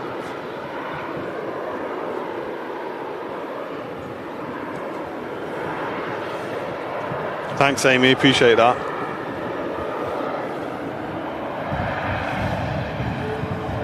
As Mike K put in the YouTube chats, this Virgin A330-300 taxi announced and heading off to New York JFK. Daily service with Virgin flight. Oh, is it 127? Well, the call sign 127 Charlie, but I'm sure that's not the flight number. We'll turn the volume up for this as well. We love the sound of the 330s. And then we got the Qatar taxiing back in as well. So is there anything else exciting coming in or going out? Let's have a look. Let's see what we can wrap the show up on as well today. I think the weekly roundups, Terry, unless we got something important to share, we're just seeming like they were just going to be the same video repeated weekly, because obviously we're always editing, we're always out filming, so we'll probably just update if there's something special happening. I think was the kind of way we decided to go with that one. Yep. So we have TUI Delta again taxiing back out at the moment, it looks like, or at least she's pinging up. It certainly looks like she's been pushed back. Yeah, she's moving. Which is the 787-8 we've seen go back to the gate earlier. It pulled up on a remote stand, it looked like, and then waited there for a few hours. Right, quick vote in the chat, triple or A330, guys. Go, go, go. Which one do we stick with? Go, go, go.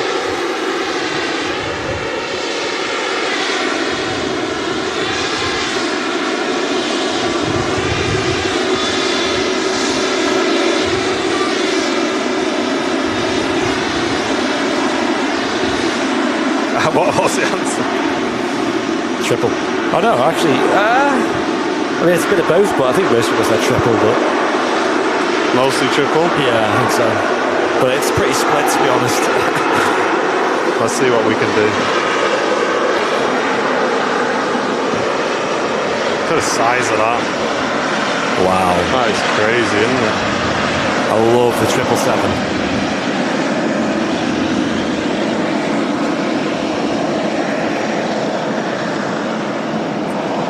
People making full use of the triple F emote. We kind of need a A350 emote, although I don't really know what we do for that.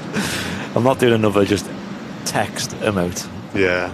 It needs to be something iconic about the plane, but yeah.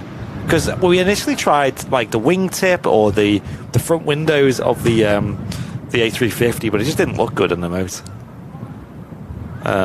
I know other streamers have, the front windows, but it looks a bit, it doesn't look good, man.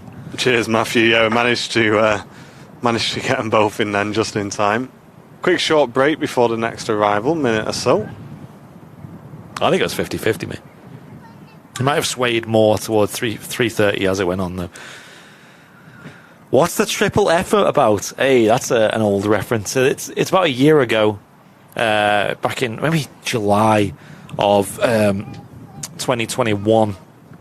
We did a live show from East Midlands Airport, and we had a 777F coming in, and literally I just said there's a triple F by accident, just like a slip of the tongue, and then for some reason just the chat memed on it so hard that I thought it'd be funny to keep, and we've kept it. The purple's kind of like representative of like the Qatar, which was kind of unintentional, and it's kind of just stuck, so I hope you're happy with that explanation. I hope you're impressed. Just an inside joke that never seemed to leave us.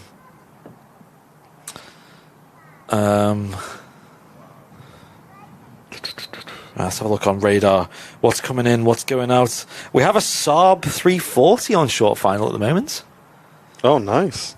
It should be visual. Yeah, it's just about to touch down now. If you want to... Yeah, I'm just... I'm trying to do a few things at once here. There we go. Could wrap on the Air Transat departing. Potentially. I mean, I was going to wrap on the... around the time of the Jet A330 coming in. It's about 20 minutes away. Probably not even that, to be fair. Can we focus, camera? There you go. Saab 340. These are noisy things, these. Listen to this as it taxis past us.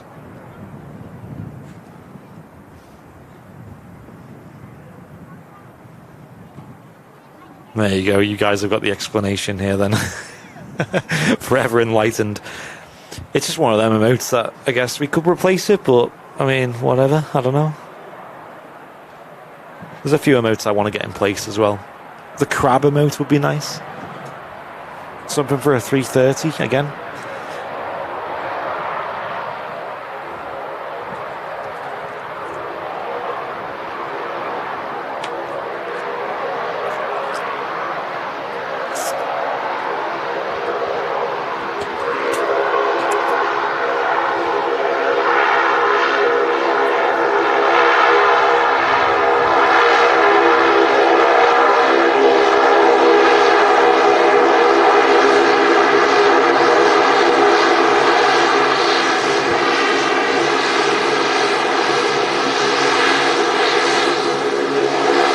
Where's the Fezzer emote? Hey, that's all the more reason to subscribe to Fezzer on Switch, innit? You know what I mean? But yeah, I guess we could have a Fezzer emote since he's quite a prolific member of the Airlines Live team. Should we swap the... What would be the one emote you'd swap out though? Like if we had a new emote and we had to swap an existing one, which one would we get rid of? Let us know, chat. Which one do you like the least, or use the least, should we say? And just to let you know, I will not be allowed back in the house if you all vote cat. Yeah, don't vote the cat, please. The cat doesn't get used very often, but it's a staple of the Airliners Live of the community, you know.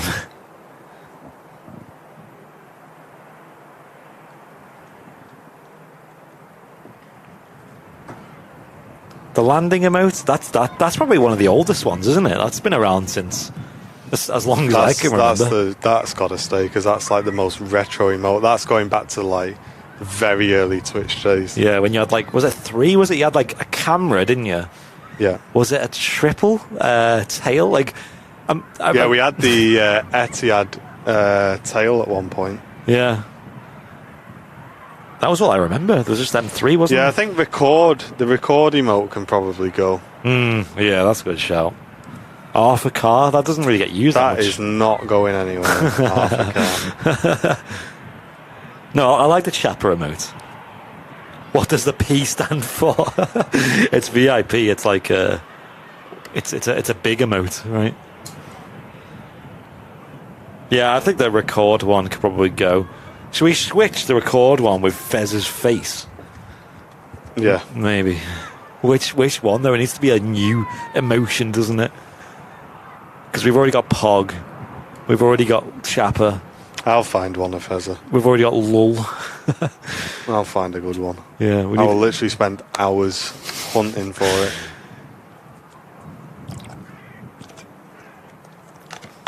Wrong runway emote.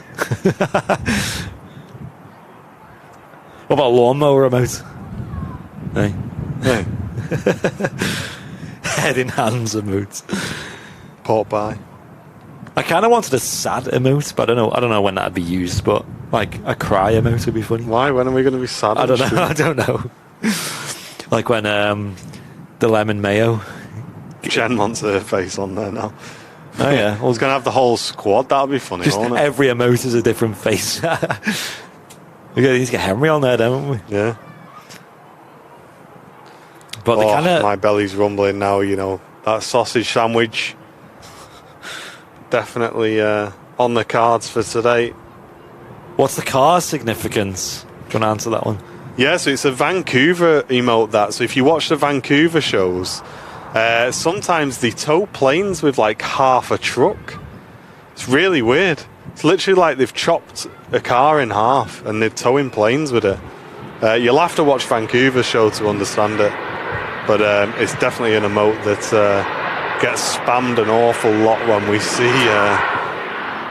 that car on the stream. That's why it's called Arthur Car. Yeah.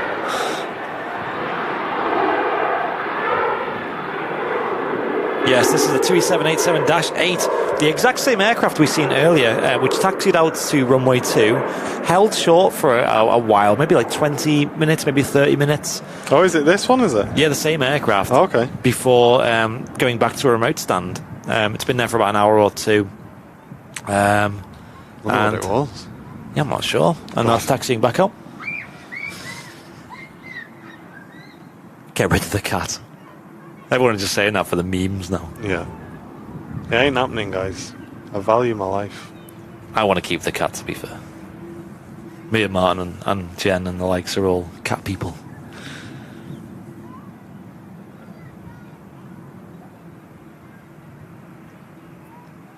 Let's see if this takes off this time. It looks like it is entering the runway straight away. What have we got coming in? 2E73, it looks like. I'm sure we'll last without it.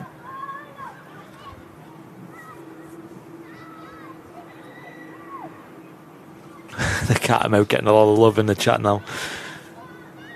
It's the most I've seen it used.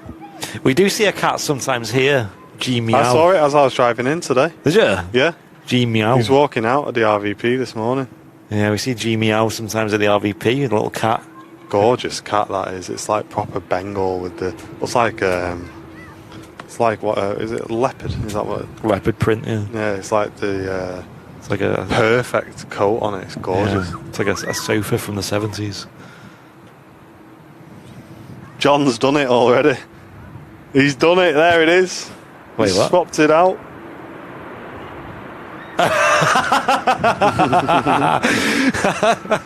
Yes. I want a new one for me, man. I feel like mine is not great quality.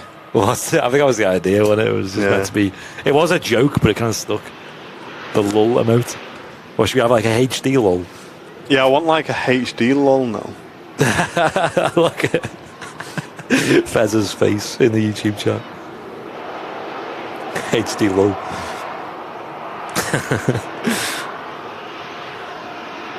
There we go. More reasons to sign up to VIP.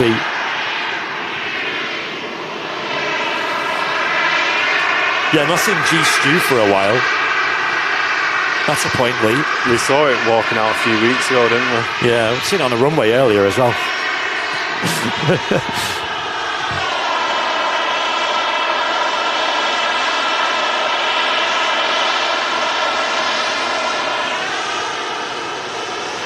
Well, the chat is just spammed with Fez's face now.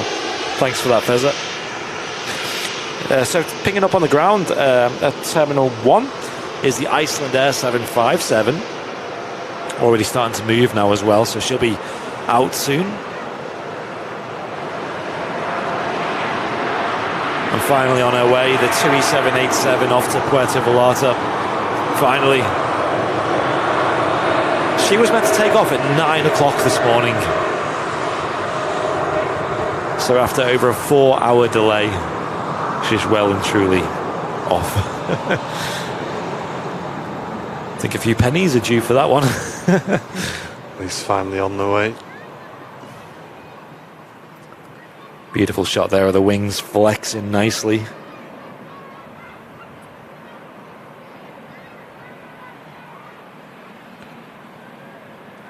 Got a Ryanair coming in, but a couple of aircraft waiting to depart as well. A couple of narrow bodies.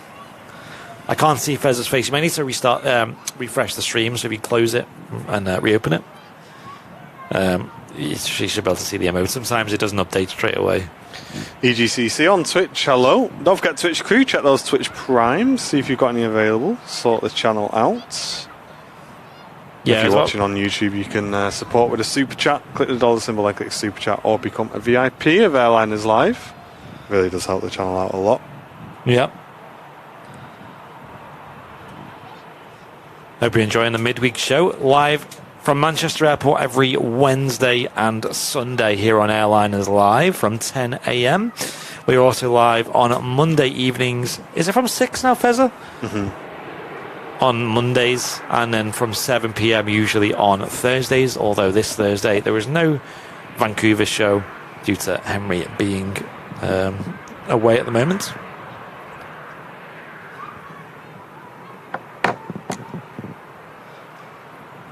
I don't know, is that the same 787 that went to Birmingham? I'm not sure. I didn't see it go to Birmingham, so maybe looking at like Flight Radar archives can tell you about that. Whoa, he greased that. Ryanair 737-800. Buttering the runway there. 23 right.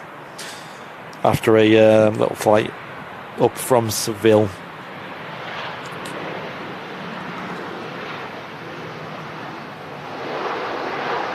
Nick W saying I got my compensation of a TUI this morning for my 13-hour delay on the 6th of September. Quite pleased how quick it's come through. Nice. Wow. So 13-hour delay, what's the compensation on that? Is that a full refund or is that like half? Because I think you are entitled to a certain degree of like compensation when a plane's pretty late. Is it 2 hours or something that is the first level and then 4 hours is the next? And then it gets a bit complicated after that.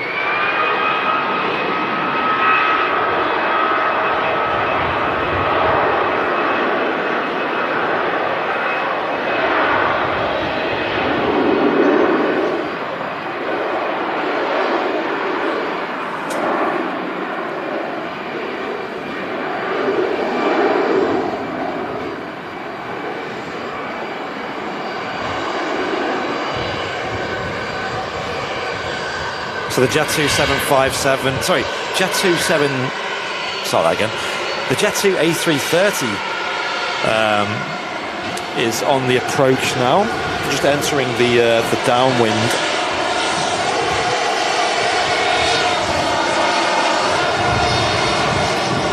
Might as well wrap with that then. Nice heavy arrival to finish today's show. Nice thanks to everyone who's supported the stream today, really do appreciate it. And we'll be heading straight to the office to pack the merch orders and get plenty of editing done. Lots of content has been gathered over the last few days and can't wait to bring it to you guys. We're putting a lot more time into YouTube at the moment, so make sure you check out all of our pre-recorded content that we're putting out. We started doing short clips, sort of 3-4 minute sort of quick bites of aviation, I guess you can call them. You can enjoy those, a 4K reel every week if we can possibly stick to that. I hope we can. And obviously, if you're not following us on Instagram yet, guys, search for Airliners Live on Instagram or follow the Linktree links in the chat where I put all of my pictures. We get reels up on there as well. So lots of content coming from Airliners Live at the moment. But like I say, there's a lot of pre-recorded content going up on YouTube, shorts and things like that for you to enjoy as well. And we would definitely recommend you to check those out.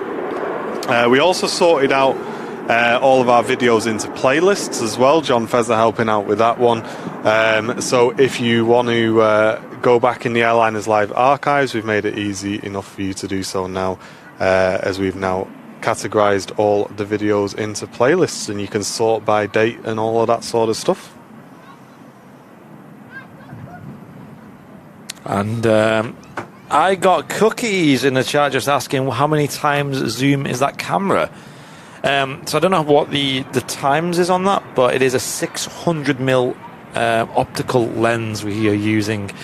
But obviously it zooms digitally further than that. I think it's like a 6K sensor. I think it's like 1200mm equivalent when you punch into the digital. Yeah, so it's a huge zoom, and more than enough for aviation. I think any further than that, and the actual like pulse of your heart rate affects the camera too much. So yeah, you can physically see the camera juddering with the tiniest input when you're at full zoom.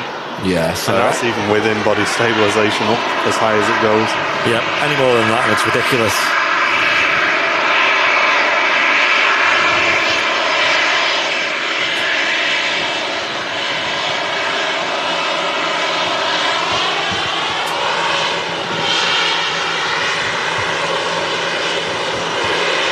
Cheers, Melissa. I hope you have a good evening.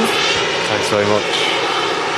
And here we go, the Icelandair 757 taxiing out now as well, heading back to Reykjavik. A nice end to today's show. We'll have that going out, and the Jet2 A330 coming in as well shortly. Make sure you hit the like button if you're watching on YouTube, of course. Highly important that you do so. And it really helps us out a lot, of course. We're now back to the, I suppose you could say, the not summer schedule of the midweek show. We go live on at now 10 a.m. on Wednesdays. Thank you, Jeanette. Say an amazing stream once again. I appreciate that. I'm glad you could enjoy. Thanks very much. I'm glad you could tune in as well. That would look nice in the office, yeah, it would, wouldn't it? Which, the Icelander. Yeah, I think if you were going to get an Icelander 7.5, you'd get one of the specials. Yeah. So I was just trying so long to get those. I've still got one which I need to get, but managed to bag two of them. Mm. Which ones do you have again? Is it the Heckler Aurora one you have? Yeah, and the Glacier one as well. Nice. So I just need the 50 years? 50 or 70 years. 70 years, yeah. The red stripe down it. Yep. Still need that one. Bit of a face-off here between the two Ryanairs. Oh, yeah. And Mark and Captain Mark, I know you wanted to visit the office at some point, so get in touch about that, because I know you wanted to drop something off. Yes.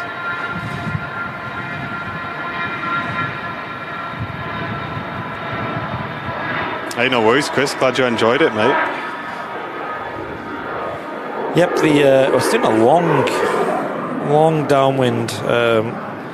Is the Airbus A330 coming in? It's going over the moors at the moment, still flying downwind on the approach.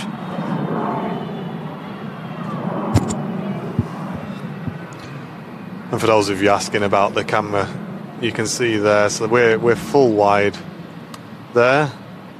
Zoom all the way in, and that's our 600mm optical range. We like to stay within the optical range because that kind of brings you the best quality, but whenever something interesting's happened, we can really punch right into the digital range there, and that really shows a lot more when you kind of like looking overhead at overflying aircraft. The digital range really helps with that. I find when you're looking down an approach path, the digital doesn't look as much of a zoom as it is, and for the quality drop-off you get, I prefer to just stay at the 600 and wait for the plane just to get a bit closer, especially on a smooth day where we're not expecting anything drastic to happen on the approach.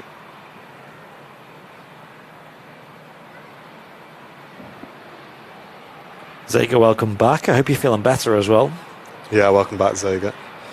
Our next challenge as well with this setup is how to make it weatherproof. We need to design a contraption that keeps the cameraman dry, not just to keep them dry, but to stop the tower from getting flooded and also keep our equipment dry as well. So that's our next challenge for this setup, because we want to be here. TAS want us to be here as well throughout the winter. We want to be catching all the well, I say storm, but all the rain and all the snow throughout the winter. We don't want the weather to defeat us. Especially since this is our first full winter, being full-time on the channel as well. This year's gone so fast. Yeah, it's crazy, isn't it? Mate, we're coming up on 1 year of Airliners Live full-time, which is just absolutely crazy. Massive thanks to all the VIPs and everyone who supports the channel. It's been an incredible year so far. A little gazebo on the roof. Yeah. Well, there's a few challenges that come with this contraption. Wow, a lot of aircraft heading towards runway 2 right now.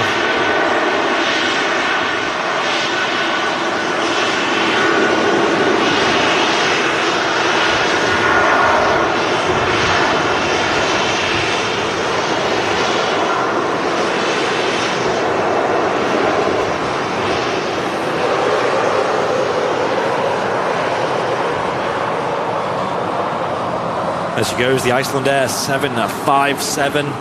We've also got a TUI Dreamliner taxiing out as well. Loads of aircraft moving at the moment here at Manchester Airport. Where have these been for the last hour? Yep, so the 787 is a -9. It's got the letter P, still Papa at the end of the call sign, so it's probably a repositioned flight, maybe going to Birmingham. Where else? Gatwick, maybe. Leeds, Bradford, apparently. Which I've not seen before. But I'm not sure where this particular plane is off to. If anyone has any info on that, let me know. And on the final approach, we have an EasyJet next in from Gibraltar. It's an A320neo. And then that'll be followed by a air tanker A330 on behalf of Jet2, coming in from Palma de Mallorca. Turn to Gatwick, same Mike. Okay.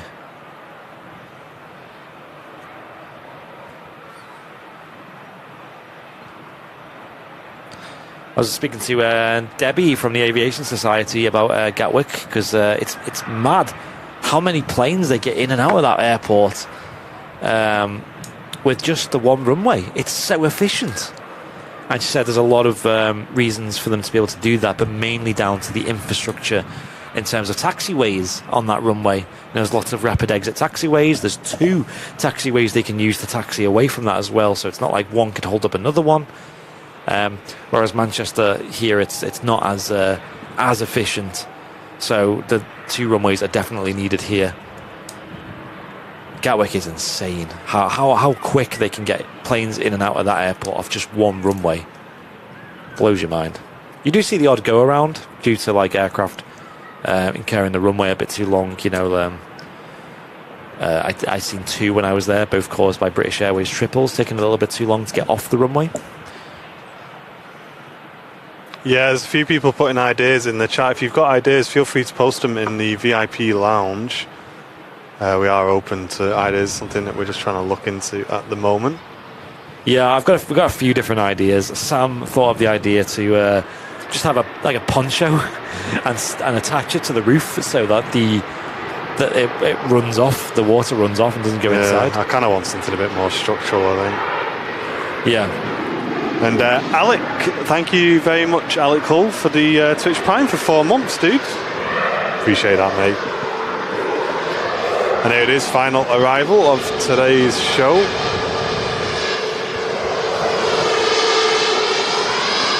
Yep, the Jet2 A330 next in.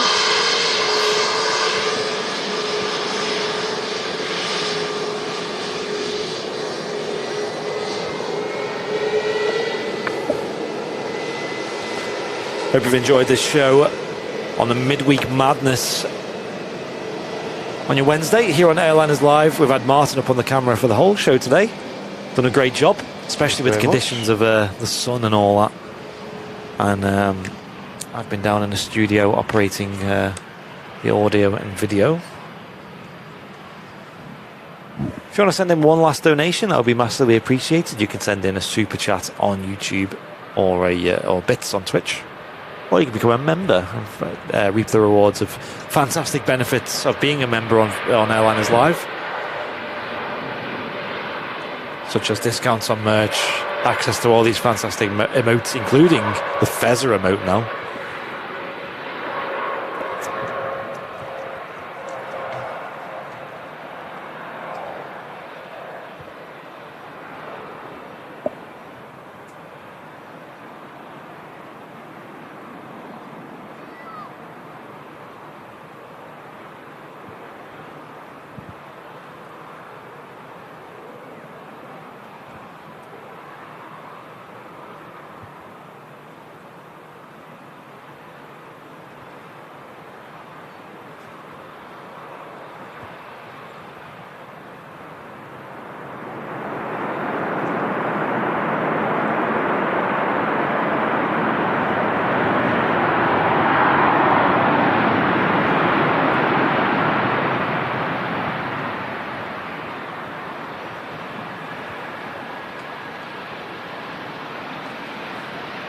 Oh, he's going to get off in front of us as well to wrap the show up.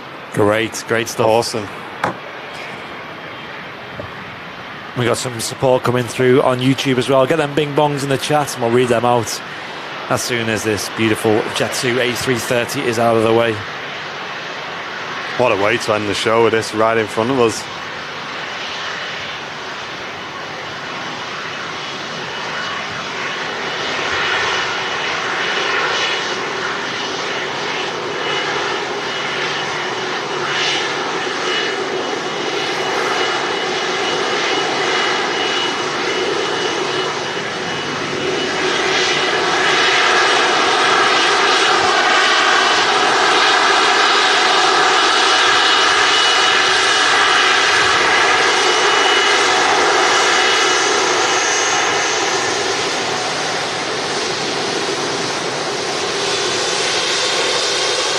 And there we go, the Jet2 A330 coming in from Palma de Mallorca today. Beautiful aircraft and giving us an early exit from 23 right to wrap up today's show, the Midweek Madness show here on Airliners Live. We had a bit of support coming in as well, just before we wrap the show up. We had John O'Donnell with a £10 super chat. Thank you very much, John. Saying, great show as usual, lads. Enjoyed the reminiscing of school days in between the flights arriving. Yeah, it was a good laugh, wasn't it? Cheers, we do John. like to have a good laugh and a chat here on Airliners Live. It's not purely about aviation. It'd be boring, guys. Let's all just enjoy, chat about things we remember, just have a great conversation with the community. That's what Airlines Live is all about. Yep, and thank you for the £10, John. I appreciate it. Then Tony Parkinson with a cat and the Fezzer emotes as well. With a £5 super chat as well. Thank you very much, dude. And then one more donation coming in. We had Jeanette McKenzie with a £5 super chat. Thank you, Jeanette. Saying, amazing stream. Well done, guys, and mods too. Really appreciate that, Jeanette. Thank you so much. Hope you've enjoyed the show today here on the Airliners Live Midweek Madness show here at Manchester Airport. We're live every Wednesday from 10 a.m. I think that just about does us, doesn't it? It does. Thank you everyone for tuning in today. It's been an absolutely awesome show. Loved it up here on the camera. Sun's been out. We've had blue skies, awesome planes, awesome chat. As always, I've been Martin. That's been Andy. I've been Andy. And we've been Airliners Live. Guys, take it easy. We'll see you next time. Take care. See you all out.